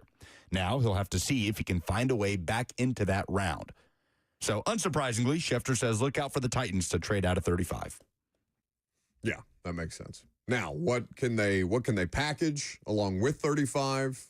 Or what, is it just somebody coming up for 35 and they're getting the better part of the deal? Are they going to try and leverage Will Levis? Because I don't want to take too much wind out of your sails here, but there are 2 Titans players listed on players on rookie deals who are deemed expendable, and it is the 2 most obvious players on this roster that you could possibly think of. One of them is Levis. To your point, and I think we talked about this in the first hour, I would end up being surprised if they end up picking at 35. It makes too much sense for them to not. I agree. If they've got people in their building that are hell-bent on adding draft capital, and should be, because Mike Borgonzi kind of fleeced him. And now he's running the show, and he's not interested in being the subject of his own fleecing, as it appears that he was with L'Jarius Sneed, who has yet to make a meaningful contribution for this team, other than to end up in the headlines. My first question is, all right, how far back are you comfortable trading? And can you still stay at the top of the third round? Because you've got 2 fourth-round picks right now. I don't want to end up at the bottom of the third and basically with 3 fourth-round picks. Depends how many top 100 picks you can get. Right now, your next pick after 35 is 103, just outside of the top 100. So I think I am with you there, that I will be slightly surprised if they end up making a selection at 35. If that happens, it's hard to imagine them in a scenario where they have a third-round pick unless they're trading up and losing draft capital, which we know is not what they want to do. Yeah, as you said, Schefter mentioned 13 players on rookie contracts that could be deemed expendable. Will Levis and Treylon Burks are 2 of those players. Yeah. It's the most obvious thing in the world. Yeah. Who's expendable on this roster? The 2 guys who have been the biggest disappointments in the well, I guess Isaiah Wilson might have been a bigger disappointment than the 2 of them, but that's a quarterback and a wide receiver that have contributed precious little they have contributed plenty to the downfall of this franchise as opposed to the success of this franchise, if that's the way that you choose to look at it. But yeah, they're expendable. Come get them, boys. There's also some veterans that could be deemed expendable in a trade. One of those is Kirk Cousins. So Schefter kind of leads with this in this article, the latest on the Falcons draft plan and Kirk Cousins' future. Publicly, as we know, the Falcons have said that they're not interested in trading away Kirk Cousins, but that they would entertain offers if the right deal was on the table. Privately, Schefter reports they have had discussions with teams, and they've asked for a lot in return. So Atlanta has asked for any acquiring team to pay $20 million of the $45 million worth of guarantees left on Cousins' contract. To date, nobody's been willing to do that. No team is expected to be willing to do that. But Schefter says what happens this weekend, in which franchises come out of the draft with or without rookie quarterbacks, could influence how much guaranteed money a team might be willing to absorb on Cousins' contract. So if you're Cleveland and you've got Kenny Pickett and pretty much nobody else in that room right now, and excuse me, not to disparage the great Joe Flacco, and you go ahead and take the talent at number 2 overall, Travis Hunter, instead of reaching for Shedeur Sanders, and you miss out on the opportunity to get a Tyler Shuck at the top of the second round, or even a Jackson Dart if he were to fall there. At this point, it feels like almost an expectation that he goes in the first round, but there is some interesting news about Dart and his attendance at the NFL draft that we'll get to later. So if you're Cleveland and the quarterback class, the quarterback draft, as Coach Mack puts it, doesn't shake out in a way that allows you to add somebody to that room in the first 2 rounds, suddenly are you able to be a little bit more lenient on what you would be willing to pay in the guarantees left on Kirk's contract? Or do you feel like we kind of have Kirk Cousins at home with Joe Flacco? Oh. No, they're very different. They are, but Kirk, again, what? He's going to be 37 this year. Flacco, 40. Kirk tailed off last year. The injuries in the last couple of years. Like, is that difference? But I agree, Kirk Cousins is a better starting quarterback than Joe Flacco right now. I didn't say that. I would say that. But is it worth paying $20 of the $45 million worth of guarantees left on Cousins' contract? I mean, it depends on who's cooking the books for Cleveland, because you've already had to restructure Deshaun's situation. I understand if he doesn't play this year, they're going to save some of that money, against the cap, but the cash on hand has already been paid out. How much? It's just a question for Haslam. How much more money are you willing to eat for subpar quarterback play? It is just another $20 million a drop in the bucket. I mean, I know it is for people who are running NFL franchises, but at some point, you got to look around. There's some poor accountant in the Cleveland Browns facility, some capologist screaming, "Stop it! Cut it out! Quit doing dumb bleeps! Stop it!" Now, Schefter says there's a feeling around the league that a team, whether it's the Vikings or Steelers, might be willing to pay down roughly $10 million. How much any team would be willing to pay also would influence the compensation it gives up. The higher the payment, the lower the draft compensation that you give for Kirk Cousins, and vice versa. The Falcons and Cousins, who has a no-trade clause, recognize their future is not together, and how it will play out could very well be influenced in this draft. I think I'll be surprised if Kirk Cousins is an Atlanta Falcon this coming season, especially with the Rodgers thing just the Rodgers up in thing the air. is the thing that really, because Pittsburgh has no, I mean, respectfully to Mason Rudolph, they have no answer at quarterback right now. There's just too many teams that could use a quarterback right now, whether it's Pittsburgh, whether it's Cleveland, whether it's Minnesota, who could use some insurance. What if J.J. McCarthy doesn't hit the ground running this year? And, that'd be interesting, right? A little reunion there, Kirk in Minnesota. But it's interesting that Schefter brought them up in this blurb about the Falcons and a potential trade for Kirk Cousins. You reunite him with O'Connell. Exactly. So I think I'm to the point where, there's just too many teams that need a quarterback, and the Falcons are paying Kirk Cousins too much money to be a backup. I'd be surprised if Kirk is just QB2 for Atlanta in 2025. Do you have more headlines? Because there's a comment here that, we could get stuck on who. I saw somebody tweet this the other day, and forgive me, I can't remember which account it came from, so if I'm not giving proper credit, somebody can tweet me the actual tweet or if you know what I'm talking about. But I saw somebody post something the other day that was a poll that was, who's the tougher stand? Treylon Burks stands or Will Levis stands? And I was stunned to find out that there was still a Treylon Burks hive that did not include just Ron Slay and a sad unwashed Treylon Burks. I don't think there's a single Treylon Burks stand out there other than Slay, who still has that jersey for reasons that are beyond me. But I'm seeing some comments on YouTube about Levis that just confound me. From Tony, he says, "I have a serious question. Why do we talk about Will Levis the way we talk about Will Levis and not about Bryce Young? Because of how bad Bryce Young is. I feel like so many other quarterbacks, actually all 31 teams, get a lot more slack than we cut our quarterbacks here in Nashville." That's objectively not factually accurate in any way, shape, or form. Because New York, Philadelphia, Dallas are brutal to their football players and their football teams. So maybe you're a little more sensitive around the Levis situation because you like the guy. I don't know what to tell you if you didn't watch him. You don't have to be gratuitous in the way that you criticize him, but his performance was so god-awful that he left you no choice. How anybody could watch that. And I understand he's on the worst roster in football. That's a point that is made and is fair.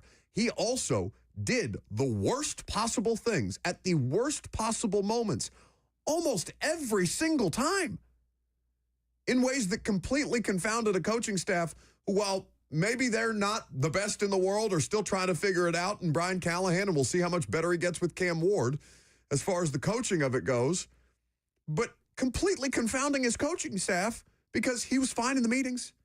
He goes through practice okay, and then he just melts the hell down in the middle of games. If you can't digest that and understand why the commentary around Levis is so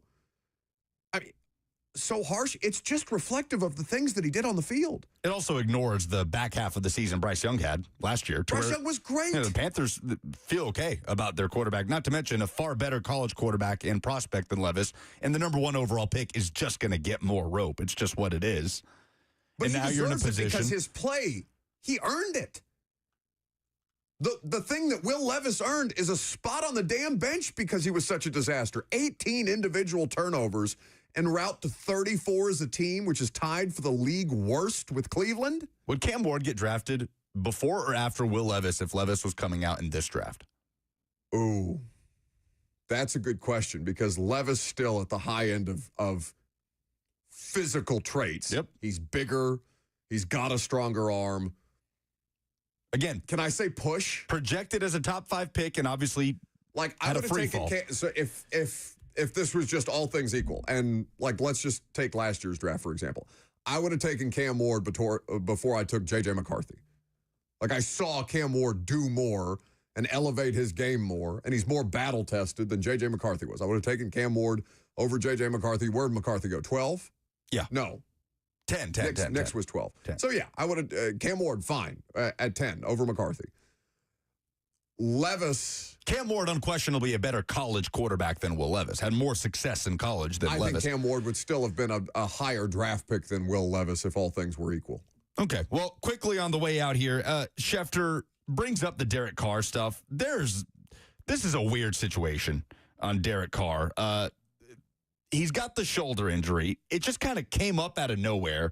And I saw Diana Rossini had some really interesting words on her podcast, Scoop City on The Athletic, that there's even some skepticism about the severity of this injury. Is Derek Carr, the way that he and his camp are playing this right now, as they anticipate maybe the Saints trying to draft his replacement, there's a lot of meat on that bone that I don't want to speak out of turn on. Maybe we get Diana on the show and we can talk about it, because it has a direct impact on the number 9 overall pick. Schefter says that even with Carr dealing with that shoulder injury, there's a healthy dose of skepticism that the Saints are interested in Shedeur Sanders at number 9 overall. There's a belief around the league that New Orleans is more interested in using a high pick on an offensive or defensive lineman.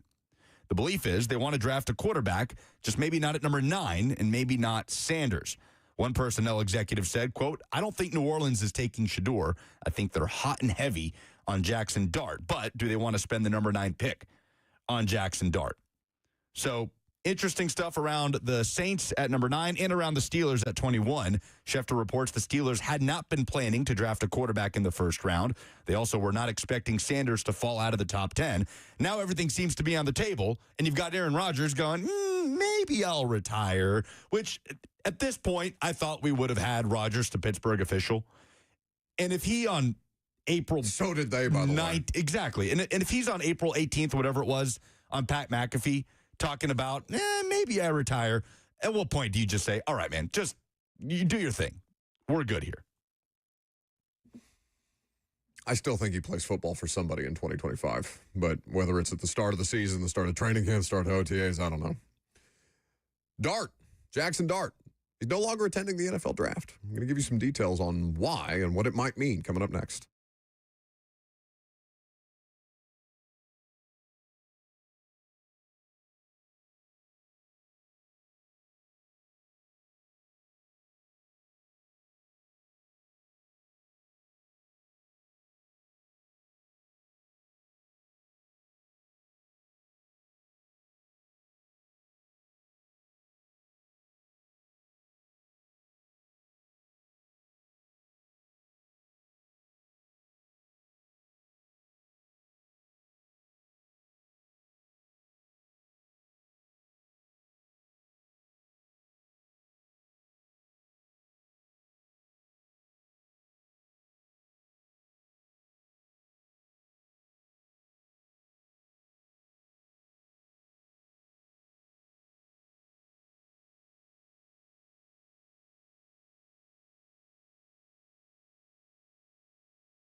Welcome back to the show. We are fueled by Hattie Bees hot chicken.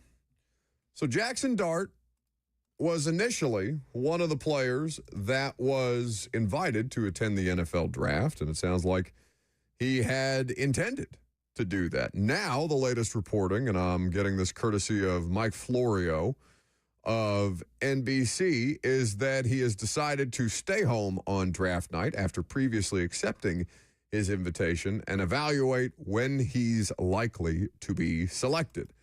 That, to me, means that at a later stage of this process, he may have been given a hint. I don't know about this first round thing, bud. Perhaps it's Diana Rossini's reporting about the Saints not necessarily going for a quarterback at 9, the way that a lot of us would have just penciled them in for a quarterback given Derek Carr's situation. And then there's Jalen Milroe, who's in the midst of all of this, who is attending the NFL draft, who was invited to Green Bay. I guess it just depends on the team as to who goes before whom. But I would be a bit surprised if Jalen Milroe ended up getting drafted before Jackson Dart, but I guess that's just the nature of what this year's draft is. Outside of Cam Ward, it is a really tough year to need a quarterback. So a lot of these teams have a bunch of questions that they can't answer. I wonder what that phone call is like to the league for, I assume it's Jackson Dart's representation. It's just, I don't know. Never mind. I know we are SVP'd, but change of plans. I'll pay for my plate. Don't worry. Didn't have a +1 anyway. It's like when you bail on a wedding last minute. You ever done that? I don't think I've ever bailed last minute. I have definitely bailed on weddings. But which I feel bad about because those things are expensive. It is interesting that Milroe will be there, Dart will not. Connor Hughes of SNY TV reported just this morning that Dart is a name to watch for the Giants as a trade-up option on Thursday. Sources I touched base with, he said that Dart is someone Brian Daboll is high on, most out of quarterbacks other than Cam Ward. Among the qualities Daboll values in quarterbacks is toughness. Dart has that. He says the Giants will not be alone, though, in their QB pursuit. It's a matter of how aggressive they want to be. Not much out there, he says, connecting Shedeur Sanders to the Giants. That hype has cooled dramatically from where it was in December. Oh, you mean him throwing with Malik Neighbors in a workout and wearing Giants cleats isn't enough to make that a lock? How much of this has just been Shedeur's camp trying to upsell him for a team to try and draft him in the first round? It does seem that way, right? Louis Riddick says he doesn't want that. Yeah, and then did you hear what he said? Yeah, we played the audio, right? He goes, I've never talked to Louis Riddick in my life. Don't you wish that, I wish they would record every draft room, every war room, and then just put it out 3 years from now. Put it in a time capsule. Make it like cicadas, where we have to wait until they come out of the ground. So 4 years from now, when all these people aren't working and how you felt about draft picks no longer matters, or who you had ranked above who, let it come out 4 years from now. I would watch that religiously. Oh, yeah. You could stretch this stuff out. This is so interesting to me. Bert, the offseason Hard Knocks to me. It's the first time I've cared about Hard Knocks since Baker Mayfield's rookie season. Because it was we don't that's the access we don't get. We've got anybody in the world can find training camp videos and understand what Hard Knocks and training camp is. I know you get to know some of the personalities, this, that, and the other, but for the most part, training camp kind of boring. It just drags along. It's grueling. The players are sick of it. It tests you physically, emotionally, mentally, all these different things. And by the end of it, you've watched 6 episodes of training camp. And you're like, okay, I guess it's more football, or it's just kind of give me a little bit of football, but the offseason Hard Knocks, inject it between my toes. Let me mainline that. I need it. I want to know when the strategic part of smokescreen comes into play. Okay, we're going to leak this to Schefter so he makes it look like we're doing this.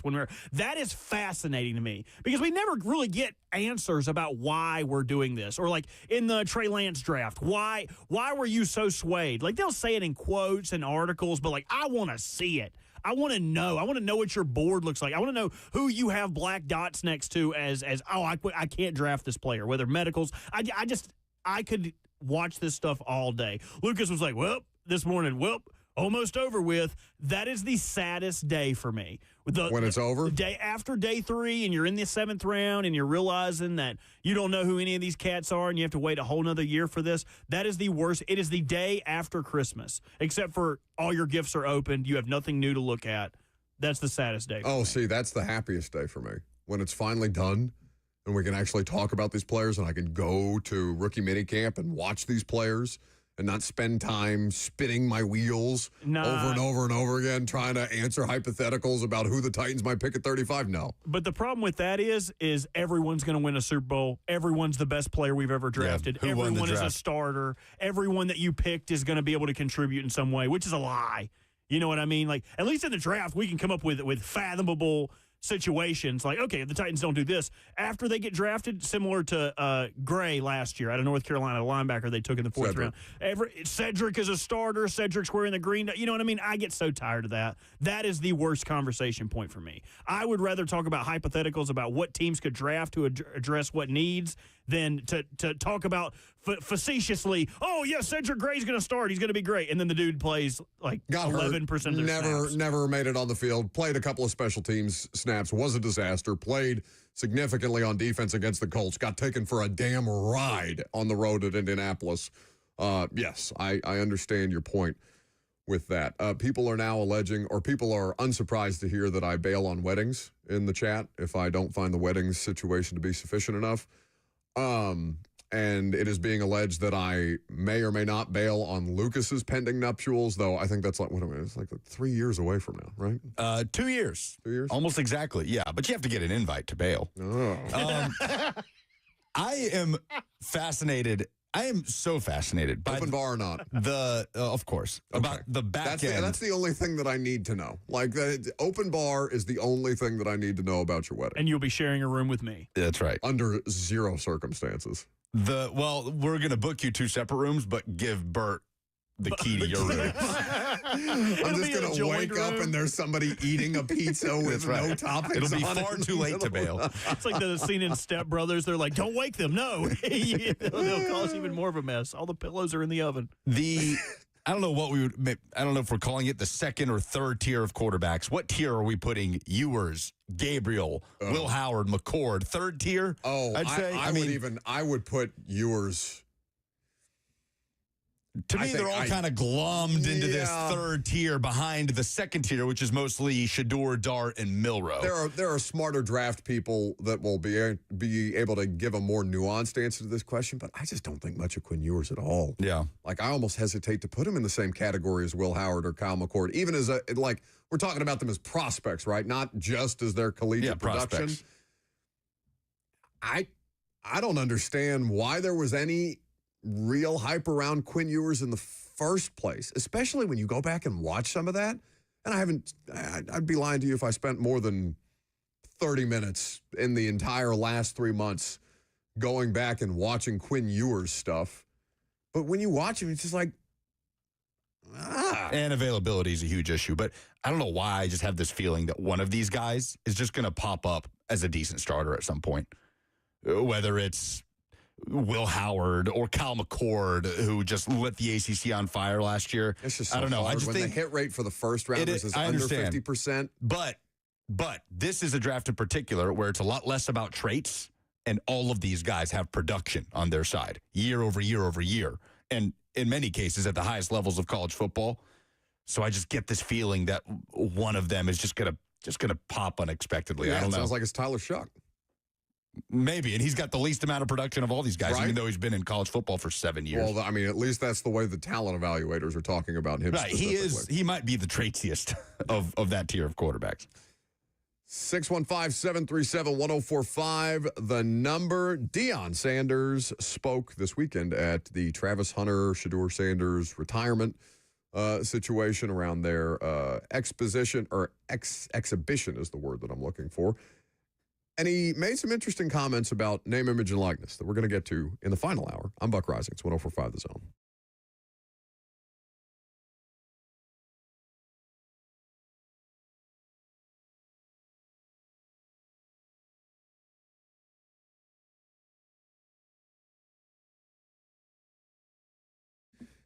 Two Rivers Ford has a huge announcement. Employee pricing for everyone. That's right. You pay what they pay on almost every new Ford on the lot. It is a great time. It's always a great time shopping at Two Rivers Ford. They make the car buying process fast, easy, and more fun, and they are known for their award-winning customer service as well as the quality American-made Ford vehicles that they have on offer. Over 4 decades operating this way. It's why they're one of the most trusted businesses anywhere in the country, and certainly right here in Middle Tennessee. Employee pricing for everyone is what they are offering to you right now, and they don't price gouge at Two Rivers Ford. They don't tack on extras just to get the price point a little higher. It's always honest and upfront, which is why one of my favorite reasons that I am a customer of Two Rivers Ford. In fact, I was just out there on Saturday getting my car serviced, getting some errands done before draft week officially upon us. And I'm not going to lie, looking at those Broncos, employee pricing for everyone. So many great vehicles out there on the lot. Go check them out just 7 miles east of Nashville International Airport or online at tworiversford.com.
It is 12:01. Good afternoon from the 104.5 The Zone Studios. I'm Lucas Panzica. It is, of course, NFL Draft Week. It starts Thursday night in Green Bay with the first round. The Titans expected to take Miami quarterback Cam Ward with the number 1 overall pick. In NFL news today, the Eagles signed center Cam Jurgens to a 4-year extension worth $68 million, $39.4 million guaranteed. It makes him the second highest paid center in the NFL behind Creed Humphrey. And Nico Iamaleava's landing spot is now official. The former Tennessee quarterback announced his transfer to UCLA over the weekend. Reportedly, he will make in the range of $1.5 million in NIL in 2025. UCLA quarterback Joey Aguilar reported today will hit the transfer portal after the news of Nico's arrival. And according to ESPN, he will be a priority for Tennessee. Aguilar, a 2-year starter at App State before transferring to UCLA in the winter window after the 2024 season. Tennessee basketball landed a huge commitment Sunday from 5-star power forward Nate Ament, the Virginia product, choosing Tennessee over Duke, Arkansas, Louisville, and Kentucky. For all your foundation repairs and waterproofing needs, visit USSTN.com. Breaking news at once on your home for the Titans and Vols. This is 104.5 The Zone.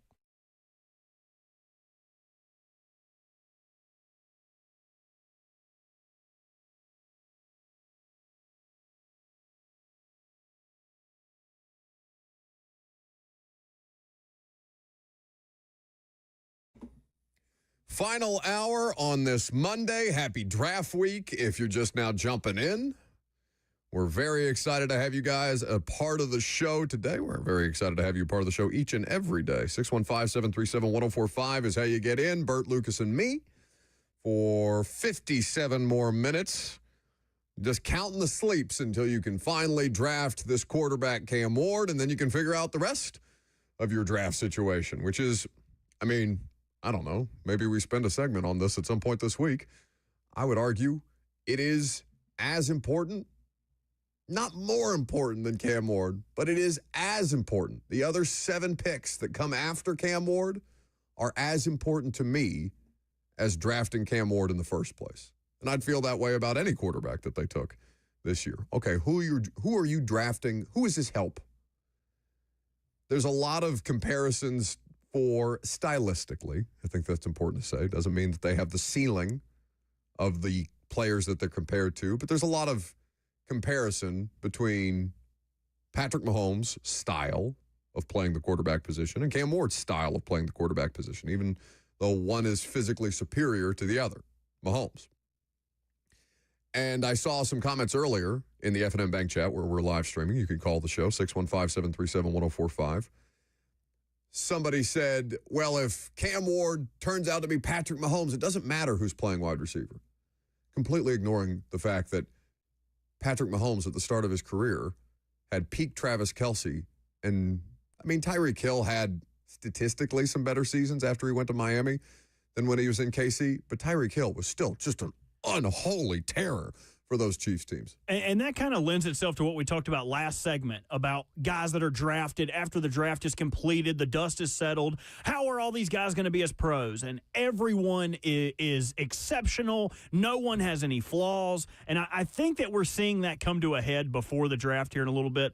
An hour ago, NFL Network put this out. Tom Pelissero, on eye-opening comments he's heard from NFL coaches and scouts, that Jalen Milroe could be a better runner at the quarterback position than Lamar Jackson. The eye-opening thing that several, not one, several coaches and scouts told me as I was making calls about all these quarterbacks is Jalen Milroe is the greatest runner of the football they've ever evaluated at the quarterback position. Not Lamar Jackson. Jalen Milroe is the best runner that they've ever seen. That's a little overboard, if you're asking me. If he's that good of a quarterback, then wouldn't he be talked about as a first-round pick, a bona fide first-round pick? But you know what, Robert? Lamar wasn't a bona fide first-round pick. Correct. They traded back into the first round to get him. At 32. They took that damn tight end out of South Carolina, Hayden Hurst. Who was 25. That's not that long ago. What year was that? That 18, 17? I think it's the 2018 NFL draft. Yep. We're not even 10 years removed from the league not being able to figure out Lamar damn Jackson. So the idea, and smokescreen season even though the draft is basically upon us, and what is left to smokescreen really at this point in time. I'm sure that somebody said that to Tom. Like, I'm not doubting the veracity of the quote even. Because a lot of he didn't say better quarterback than Lamar. He said better runner. Yes, I understand, but I'm talking about talent evaluation as a whole. Yeah. No, but I believe that people believe that after watching Milroe do what he did in the SEC. He is very strictly as a similar runner. to Lamar. Yeah, strictly as a runner. He is barely 1% of the quarterback Lamar was in college. Again, the biggest criticisms of Lamar coming out, he's a receiver, he's a running back playing quarterback. Like, you place those criticisms on Milroe, and that makes more sense than placing them on Lamar when he was coming out. Lamar was an excellent passer in college. In a pro-style offense that everybody ignored. Bobby Petrino. And then, what's his name? Bill Polian tried to make him a wide receiver. Yeah. Like, Jalen Milroe is what people, I think, thought Lamar was coming out. Elite runner. I don't know. Lamar might be the last quarterback that was as good a runner as Jalen Milroe coming out. Second reaction running, I don't think there's any question. Unbelievable against the best defenses in the country in some cases. But as a quarterback, I feel like all of his faults are what people wanted to put on Lamar when he was coming out of Louisville. And that's where I have an issue with it, because like if you look at the numbers, Jalen Milroe is an exceptional runner of the football, especially on designed runs. But on scrambles, his scrambles, it seems like he doesn't have the plan. You know what I mean? He leaves the pocket, he tries to make something happen, and he usually runs into pressure. I think that's somewhere that Lamar is farther along than he is about setting up, driving the bus, knowing when to get down, knowing how to get out of people's way. I don't feel like Milroe is the same type of runner that Lamar is. I hope he lands in the right spot. I mean, that has the most, I think, potential for fans to blame the player when the team that adds him doesn't get it right. Well, where could he land that he would start day one? Well, he's not going to start anywhere. Exactly. That's typically where that situation comes up, right? A team that needs a savior. But that doesn't mean that plugging in a team can't botch it and just get distracted is a strong word. Get enticed by the playmaking ability, but not really have a plan in place to make it succeed. But I do think he will be protected from being a day one starter when he is not ready to. That's true, but I feel like in other circumstances, there are better places that he could land. Like if the Steelers move back, if the Rams decide he's the guy, those places would be infinitely better places than if Cleveland or the Giants wanted to trade up to select him before the second round comes around. I would love to see what Sean McVay could cook up with Kyron Williams and Jalen Milroe in the backfield.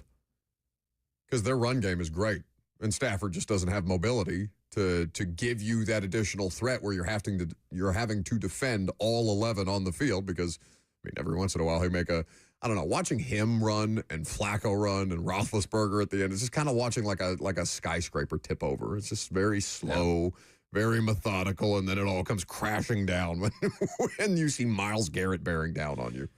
By the way, quick report from ESPN. First, Max Olson, and then Chris Lowe on top of it. Max Olson saying Tennessee is expected to have interest in UCLA quarterback Joey Aguilar when he officially hits the portal today. Chris Lowe says the two sides are slated to have talks later today. And you brought that up during the commercial break, and what I said to you was, well, they don't really have a choice, do they?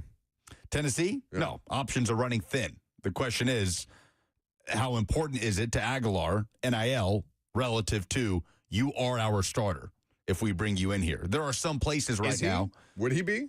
No. I don't think there's a scenario where he comes into Tennessee and is guaranteed to start. I'm sorry. You said, I thought you maybe. I'm saying, how important is that to him relative to the NIL number? Tennessee can pay more than, let's say, Tulane. Okay. Tulane probably hands you the keys to the offense. So we'll see. And he's got a couple years of eligibility. So he could go somewhere that could put him in a position to go for a bigger program in the upcoming window at the end of the 2025 season. But we'll see what happens. Max Olson notes this in the tweet, too. Tennessee and UCLA swapping starters would be quite the ending to this. What bizarro world are we in that Aguilar and Nico just do a like-for-like switch? Imagine explaining that even a month ago to somebody. Most Tennessee fans had never heard the name. Oh my God, Joey Aguilar. That pastor that got held hostage in South Africa at gunpoint got released. That's right. Started asking about Nico. That was a real story. I was so worried. Gone. I was so worried that was a gotcha. I saw the headline and I was like, okay, yeah, it was whatever. Real. It was real. I would like to book him on the show. I would like to speak to this We person. could probably find a way to I will effort that. contact him. Yeah, I would very much like to just Survived a check in shootout. with this man. Survived a shootout. And all he wanted to know was, what do you mean What Nico happened with left? Nico? Joey, who the hell is Joey Aguilar?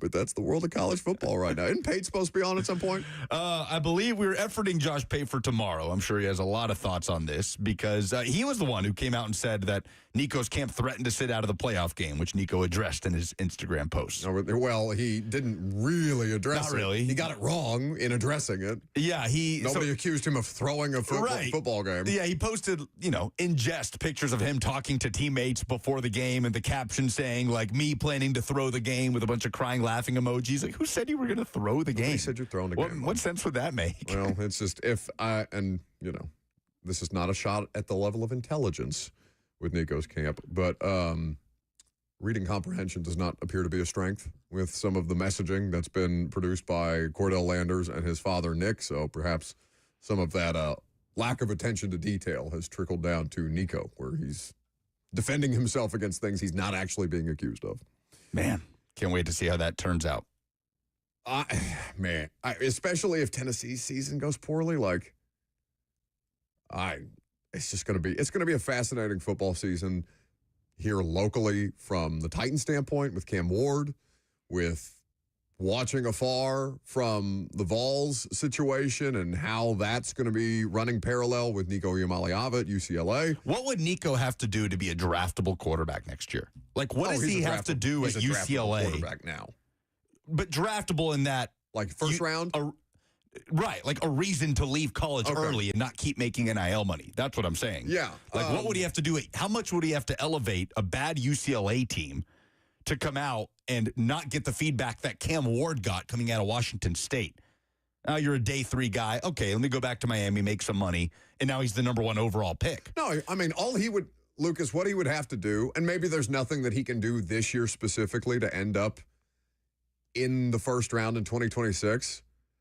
But he would have to do the thing that Cam Ward did or something similar, which is you have to elevate your game at every stop. That's exactly what Cam Ward did. Yes, but he went up in competition at every stop, went up in what his surroundings were at every stop. True. Nico is moving down in all of those categories in 2025, including pay. So then it would have to be he has to perform significantly better. And it's not just the counting stats, right? It was 19 touchdowns, 5 interceptions last year, if memory serves correctly. So he has the traits. He has the requisite prototypical size. He would have to make a substantial leap. But it's going from the SEC to now the Big Ten, even though we forget, or at least I forget sometimes, that UCLA is in the Big Ten. UCLA got dummied by Big Ten competition last year. So you are going to have the opportunity to hold your own against maybe not the LSUs and the Alabamas and the Georgias week after week after week. You'll got Ohio State on the schedule. Ohio State. You'll see. I don't know UCLA's schedule off the top of my head, but you will see quality competition, and you have to perform very well against that quality competition. Go ahead, Bert. They do play Indiana. If you'd like to go to that, you can go to see Nico up close. Indiana. But USC, Ohio State, Nebraska, Michigan State, Penn State are the big home run hitters on that schedule. So I think it is not the SEC. You are correct. But it's as good an opportunity as you're going to have to be able to show some mettle against 1B competition, if not 1A. Supporting cast got worse, so it'll be interesting to see how it plays out. For sure. 615-737-1045 is the number. I'm looking at the wrong day for the rundown. Cam Ward. He has one potentially elite trait. Mina Kimes was on the radio show on Friday, and she described that. So we're going to get into detail on how the Titans can maximize that one potentially elite trait coming up next.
Cam Ward to Tennessee is all but done. You just have to wait, 3 more days? 3 more days and a couple of hours for it to be set in stone. Welcome back to the show. We're fueled by Hattie Bees Hot Chicken, 615-737-1045. It's lunchtime. I'm hungry. You're probably hungry. You could do a lot worse than the best hot chicken in the world, especially when it is so cost-effective to download the Hattie Bees app to mobile order it directly to you. There are all manner of discounts and promos in the app, especially if it's your first time using it, or you can check out any one of their fine and multiple Middle Tennessee locations. Cam Ward, if I went around the room and said, give me Cam Ward's most elite trait, where would you go? Bert, you want to start? I would go with his potential nicknames as his elite trait. You could do the Psych Ward. You could do a parody of the what is it, Edwin Starr song, Ward, huh? What is it good for? Yeah. Winning games for the Titans. Absolutely everything. Yeah, right. As well. That would be what Depending I think. on how their season goes, maybe we change it to absolutely nothing. But we have a pivot. All right, Lucas. Off-schedule playmaking ability. I would also argue that he has not yet realized his talent ceiling, which, while it's a less defined trait, is something that makes me think that he can still continue to elevate his game at the next level, which to me puts him in a different category, which is something that we talked to Mina Kimes about on Friday. Mina Kimes of the Mina Kimes Show featuring Lenny and also NFL Live on ESPN spoke to exactly that and made a couple of comparisons from college to pro that I think Titans fans are really going to like. Yeah, you hit a bunch of things that I really liked about his game, one of which was his improvement. So I'm a Washington Huskies fan, and I remember watching, Cam at Wazoo and thinking, I don't know, maybe mid-round quarterback. And you guys know he got advice to go back to college and not enter the draft. And I think from an evaluation perspective, again, knowing that he still has refinement to go, that he wasn't, like you said, this one of these overcoached quarterbacks his entire life, I think the improvement you saw from Washington State to Miami is really exciting and encouraging, because that's a quality when you look at a lot of the elite quarterbacks in the NFL, your Josh Allens, for example, your Jalen Hurts, that's something that they all have in common, is that continued improvement from the college and that continued into the NFL. It's sort of like, I just think a trait that certain guys have. The other thing you touched on there, the playmaking is just something, when you look at the top 10, 15 quarterbacks in the NFL, the vast majority of them at this point have that second reaction ability to make plays both inside and outside of structure. And I think that's where Ward is somewhat unique in this class. He has that ability both ways to play inside and outside the pocket. And if I'm a Titans fan, I'm excited about that. That's Mina Kimes on the radio show on Friday. You can go check out the podcast and hear the full interview. We talked a great deal about Cam Ward, but we also dove into a couple of different areas as well. It's also available on YouTube. If it was you speaking, it would be Divin. So how do they maximize that? Let's use the examples that she provided. She provided Josh Allen, first-round pick out of Wyoming, FCS quarterback, under 50% as a college passer, took some time for him to get in the right position to succeed. Not FCS, though. Wyoming, not FCS? No. Division II? No. FBS. Wyoming Division Yes. I? D1 school. Is that recent? Mountain West. For how long? Since like the 90s. Really? Yeah. Oh, okay. Either way, understand my point. Lower level of college football. Josh Allen comes out. He's got some things that make him special, but he doesn't have the full picture. Jalen Hurts was viewed. All right, you answer this question for me. Was Jalen Hurts a failure or a success at Alabama before he transferred to Oklahoma? It's a very complicated question. I know, which is why I would prefer you answer it as opposed to me. I can't call a player who won an SEC championship and led his team to the national title game a failure. I just can't. I agree. He was a good quarterback, a very limited passer, which is why they had to turn to Tua Tagovailoa. And he still has some limitations to his passing abilities, but he went to a place that was able to maximize him. He also, it's worth noting, had a year behind Tua, which was huge for his development as a passer. We saw the fruits of that with Lincoln Riley, and there's no doubt Lincoln Riley had a part to play in that at Oklahoma with his resume of quarterbacks. But that year that Hurts spent sitting behind Tua, where he was called upon in the SEC championship and had to lead them to a come-from-behind win against Georgia, that season was massive for his development as a passer. It didn't all happen just because he went to Oklahoma. So Jalen Hurts was a draft pick in 2020. Yeah, second round.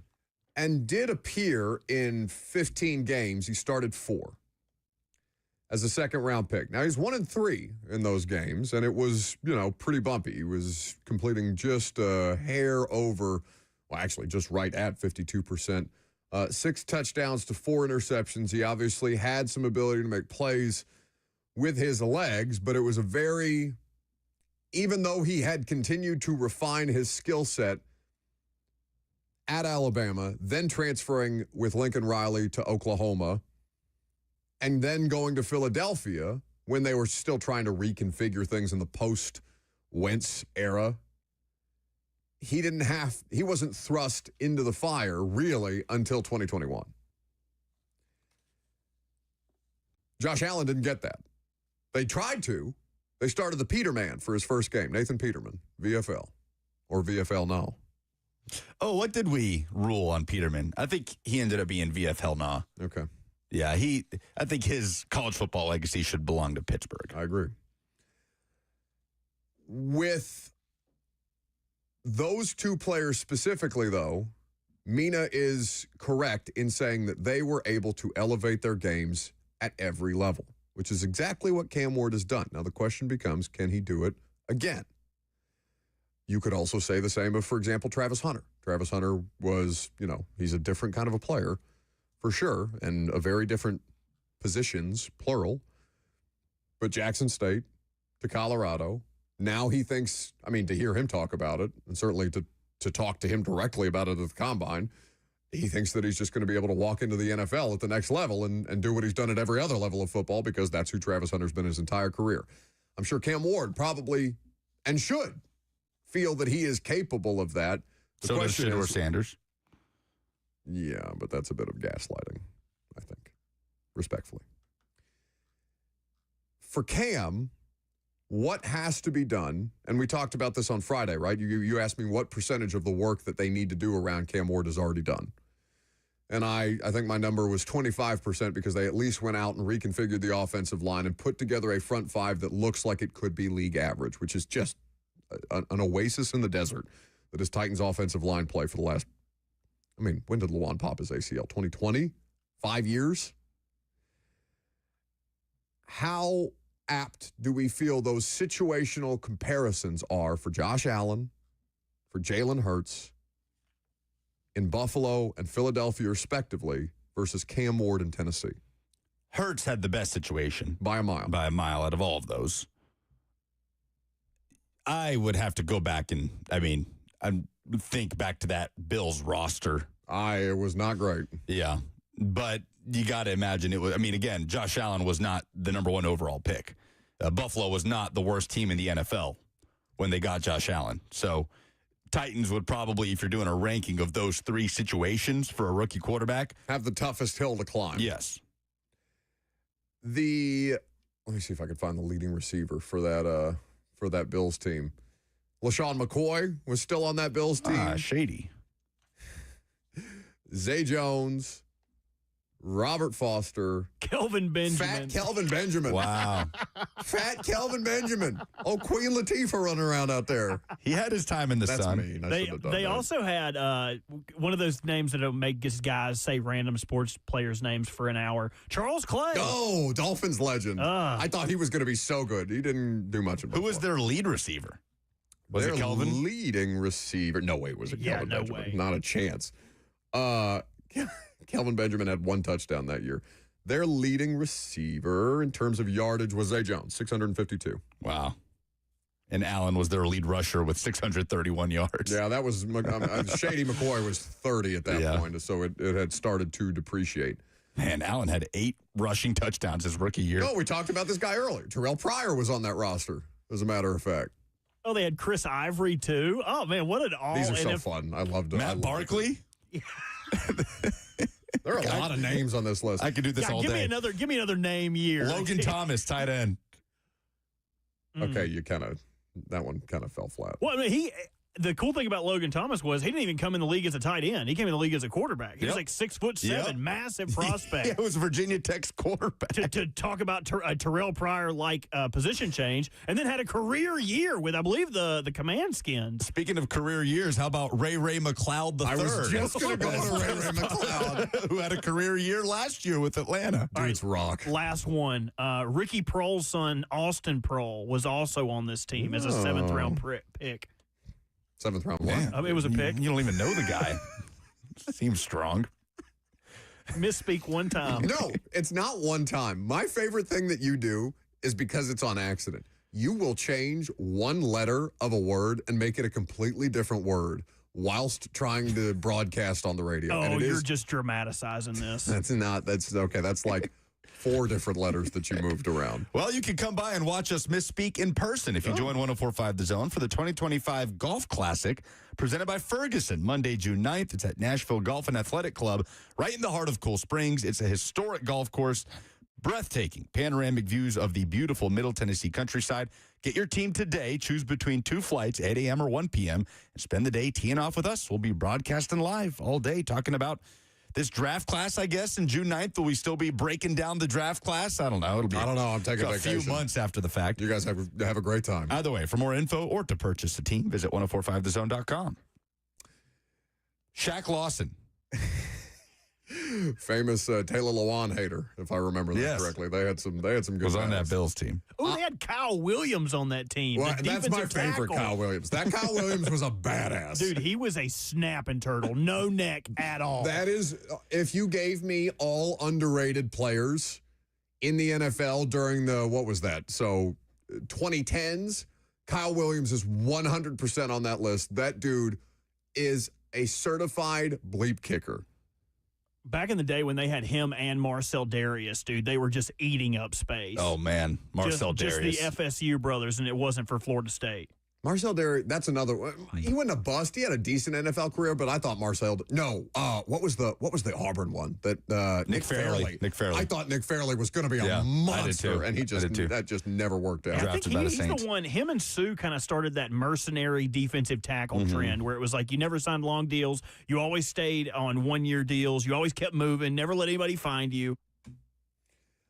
I could do this all day. This is the fun. This is the best part of the draft to me, Bert. It's not It's not going through upcoming players. It's going through old rosters and things like that. You and I, the three of us, went to Little Hats, the Italian place in Germantown, and Lucas had somewhere to be, and or at least he acted like he had somewhere to be. So he left you and me alone, sitting in their eating area, talking about 2012 Baltimore Ravens teams that we got on Daryl Smith and Eugene Monroe about, who were 2 former Jags players, a left tackle and an offensive lineman, or a left tackle and an off-ball linebacker. Some dude sitting by us at the bar looked over and said, "Are you guys talking about Eugene Monroe? I'm from Jacksonville. That guy was a badass." And we ended up having like a 15, 20-minute football conversation about 2012 to 2015 Ravens and Jags. Those are my favorite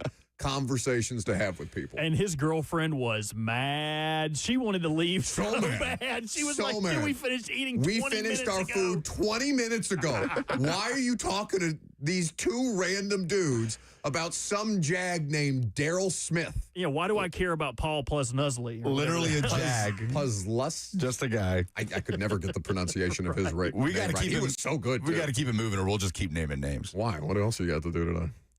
What else you want to talk about? Bert, you had Bert's vacation penciled in today. Like you got some big important topic. Dude, I got that you got to hit. Well, you never gave what you believe Cam Ward's most elite trait is. Yes, I did. You just weren't listening. You went around the room. Tom Pelissero, I literally went. Jason Kroom was a tight end on that Bills team. Talk about random VFLs. He did that on purpose. This team, I know. I was hoping you would do something good and just keep talking normally. So Jason Kroom, wide receiver turned tight end on this Bills team, and former Tennessee punter Matt Darr was on this Bills team. So he wants to do this from the college football players that he recognizes, not the NFL. A great collection of random players. And then you look at the tight end who was their backup, Nick O'Leary. You want to talk about players that you thought were going to be awesome? Florida State, right? I thought he was going to be killer. And He's Jack Nicklaus. I was about to say, I grandson? think that's correct, yes. He's one of the golf legends' grandson or something like that. Yeah, no, it's Nicholas. All right, see? We killed enough time for us to go to the last segment. Last call for phone call, 615-737-1045. Can you tell we're done talking about this quarterback that you need to take already? I'm Buck Reisig. It's 1045 The Zone. Levi Wallace.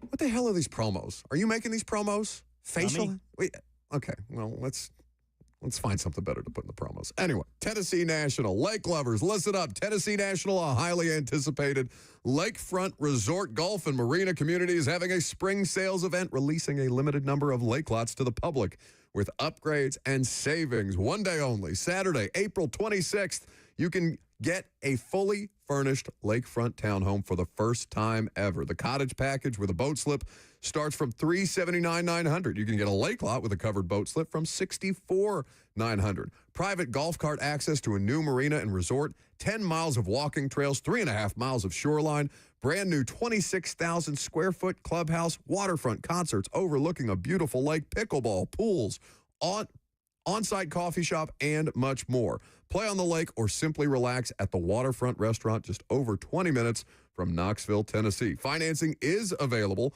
so enjoy life on the water, fresh air, boat rides, and sunshine. Celebrate the lake life and make memories. This limited property release, Saturday, April 26th. Visit TennesseeNational.com, or better yet, give us a call, 865-408-9992.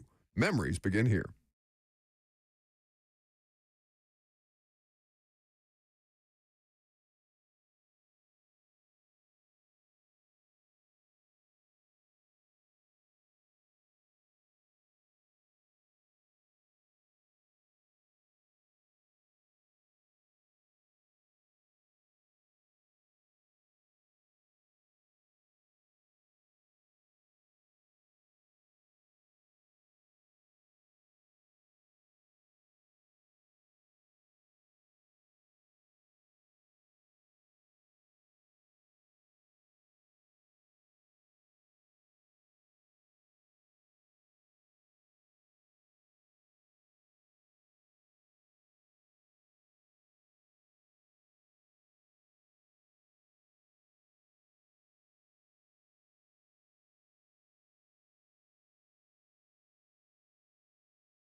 Last segment for us, last call for phone calls. If you don't get in with us, you can call Blaine and Zach. Call 3HL, 615-737-1045. Show fueled by Hattie Bees hot chicken, the best hot chicken in the world. I have been hungry all day. I'm going to go tour the analog. Well, I know what the analog looks like, so I'm not touring it, but I'm going to go have a walkthrough. Make sure that everything's ready to rock for Brian Callahan, Greg Cosell, Friday, May the 2nd. Few tickets, just a few, remaining at 1045thezone.com. All the VIP tickets are gone, but you can still get in the door for, I think it ends up being like 36 after taxes is the ticket, and we can't wait to see you guys there. 1045thezone.com is where you go to get them. We're going to be breaking down Cam Ward. We're going to be talking Titans free agency. We're going to be talking about the rest of the draft class. We don't know who's in the draft class yet, but we will certainly have a great time. Cosell is adamant is the wrong word, but he's very passionate about making sure that you guys have access to his draft evaluations. So I'm going to have draft evaluations for you guys printed out at every table so you can follow along with Cosell and Callahan as they break down the tape, and I will do my damnedest to just stay out of the way. It's the hardest thing that I do every year because I am supposed to talk, well, I should talk as little as humanly possible, and you know how difficult that is for me. 1045thezone.com is where you get the tickets. Bert, you recently journeyed to Florida. You sent us a bunch of different videos that, as far as I know, nobody asked for.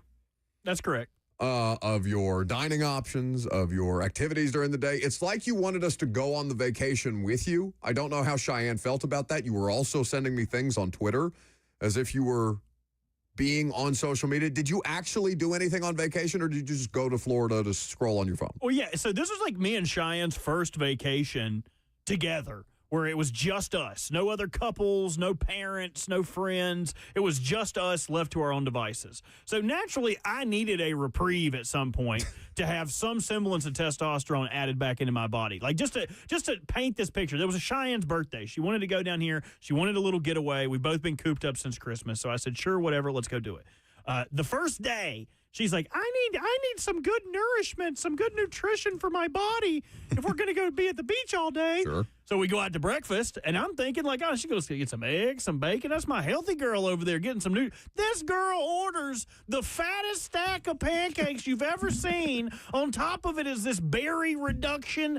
She was like, oh, it's got fruit in it. It's got 3. It had 3 blueberries on it, honey. I know you're doing your best over here. It's your birthday. Live your best life and all that. But I'm eating, I think I had, what's it called when they cook the eggs? And Eggs Benedict. I had Eggs Benedict with shrimp. What's it called?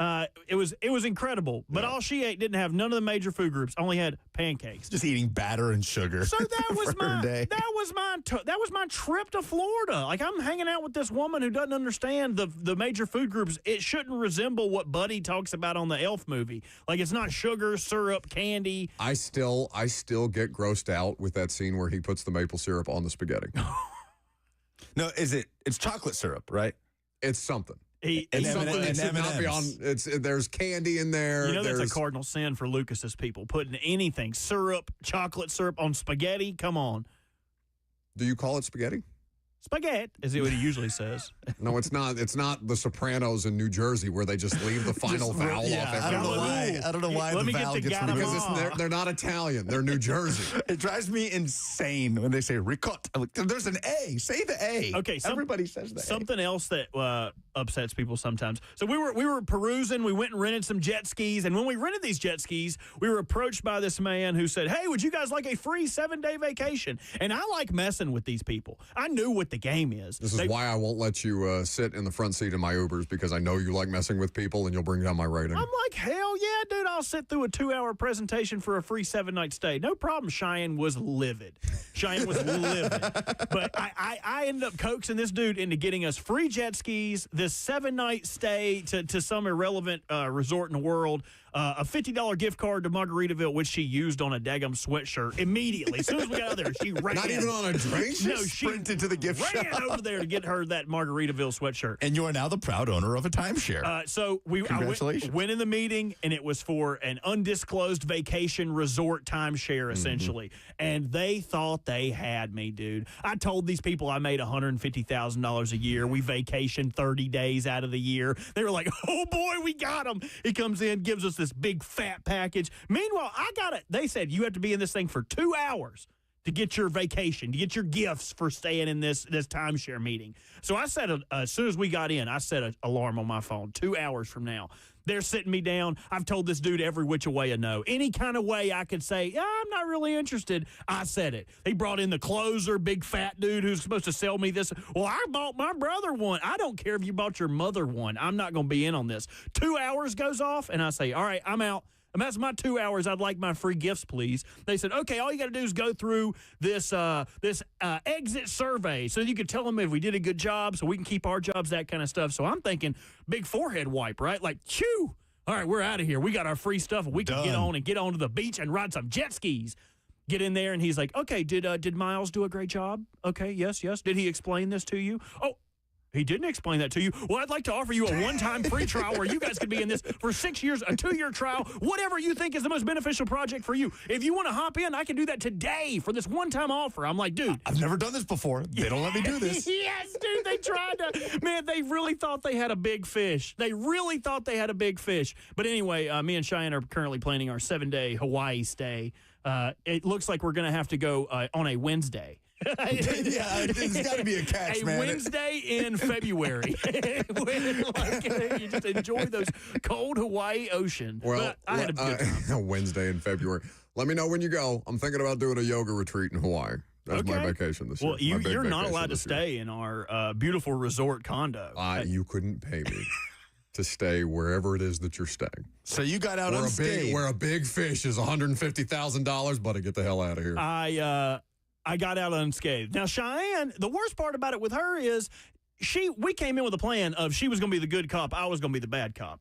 Well, once I gave the 2-hour allotment, like, hey, the time's up, I'm ready to get out of here, she kept going, but what if we did this? And I wanted to text her and be like, girl, I'm almost off this loop-de-loop ride, and you keep putting us back on. She took the good cop too far. She started to buy into it. No, I said, do you mind if we talk outside for a minute? And I went out there to obviously smoke a cigarette. I'm like, what are you doing? Let me land the plane, Get woman. your head in the game. Come on, we ain't really. She was like, but it's starting to make sense. I'm like, no, you stay out here. Do not come back in there. It's like if the good cop starts to believe that the criminal actually is innocent. She got Stockholm Syndrome. Yeah. I got up to use the bathroom one time. I came back out, and they added a gold deluxe package on. I'm like, what in the hell? Did you sign something? What are you doing? So my vacation, 2 hours of it was spent in a timeshare meeting, but I got some free jet skis out of it. Also, I'm a menace on a jet ski, y'all. I have this image of you, Kenny Powers-esque, in the full, not when he's like in a cutoff, but he's wearing a full suit, riding around on that jet ski with that, I won't call her a prostitute, but she appears to be a woman of the night, a sex worker of some form or fashion. He slings her off her off the back of the jet ski. Cheyenne did me dirty though. Cheyenne hit me with the try to do a donut. I ain't never been on a jet ski in my life. I ain't never been on a jet ski. I can't swim and I've been on a jet ski. I'm shocked. Never have I been on one. And she's like, like she explaining to me how to do it. When we get out there, do a donut. I turned that thing hard as it could left, and I'm trying to turn, and I flipped the whole daggum thing over. There's no way you didn't flood that motor at some point in time. You're just a sitting duck out there in the middle of the ocean. Well, they made us take a daggum test to even get certified to drive one of these things. One would assume that you would have to take some level of certification before they just put your dumb ass on a jet ski. It's Florida. What do you mean? I was like, this is a spit in the face of Florida. I went down there, had to take a 25 multiple choice question test to get on a daggum jet ski. But I got on that thing, flipped it like 3 or 4 times, slung me halfway across the ocean, thought I was going to drown, but it was a great time. Somebody is suggesting on the FNM Bank chat, Facebook, YouTube, Twitter, and Twitch that you and I and Cheyenne would have a Forgetting Sarah Marshall Hawaii experience. Oh, yeah. But I don't know who's who in that situation. I'll tell you one thing. It would be my breast exposed on a Polaroid in the bar. You know how he has to go save Mila Kunis's, like, oh, she flashed the camera. He, like, goes in there and gets his ass whooped to take it down. That would be me pushing together my burnt breast for the Polaroid. You just really dropped that one in my lap like a dead fish, didn't you? We have polls. Please, God.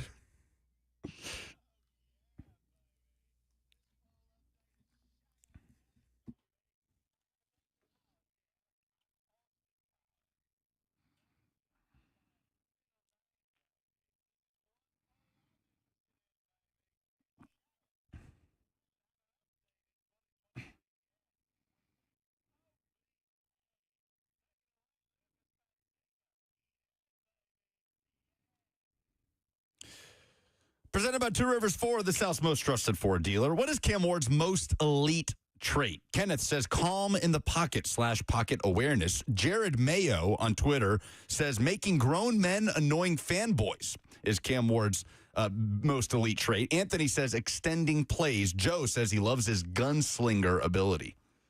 All of those things are factually accurate. What is the biggest what could have been player in NFL history? NYC Titan says Bo Jackson. Oh, in NFL history? I didn't know we were playing that game. I mean, how else would we play it? Kevin says Barry Sanders. I'm not sure a lot of people are understanding the assignment here. A lot of people are saying Bo Jackson, who had success in the NFL, but, you know, I guess that's if he had just devoted his entire career to the NFL, what that would have been like. I don't know. If people are confused, you should probably look inward. Jay says Josh Gordon, easily. Oh, but Josh Gordon was so good. He was. He had his still time. Had 1,300 yards. Yeah, he was so with Brandon Damn Whedon. He is so good. Did you watch WrestleMania this weekend? 82% said no. Oh, y'all missed out. WrestleMania. 82%? Yeah. The WrestleMania was. But those are people that follow me, so that makes sense. Sure. It was incredible. Exceeded all expectations, unless you were a Cody Rhodes fan. I'm glad to hear it. Which or who do you want to be the Vol starter? Merklinger, McIntyre, or a TBD transfer? Maybe Joey Aguilar. 45% majority going with Aguilar or a transfer TBD. Those are the polls. That's the show. Appreciate you hanging out. Going to do some more radio today. We got prime time at 7. We got Fox Sports Radio at 9 p.m. with me and Jason Fitz. Do a little national talk. We'll be talking about the NBA playoffs and things that we don't get on the local show. See you there.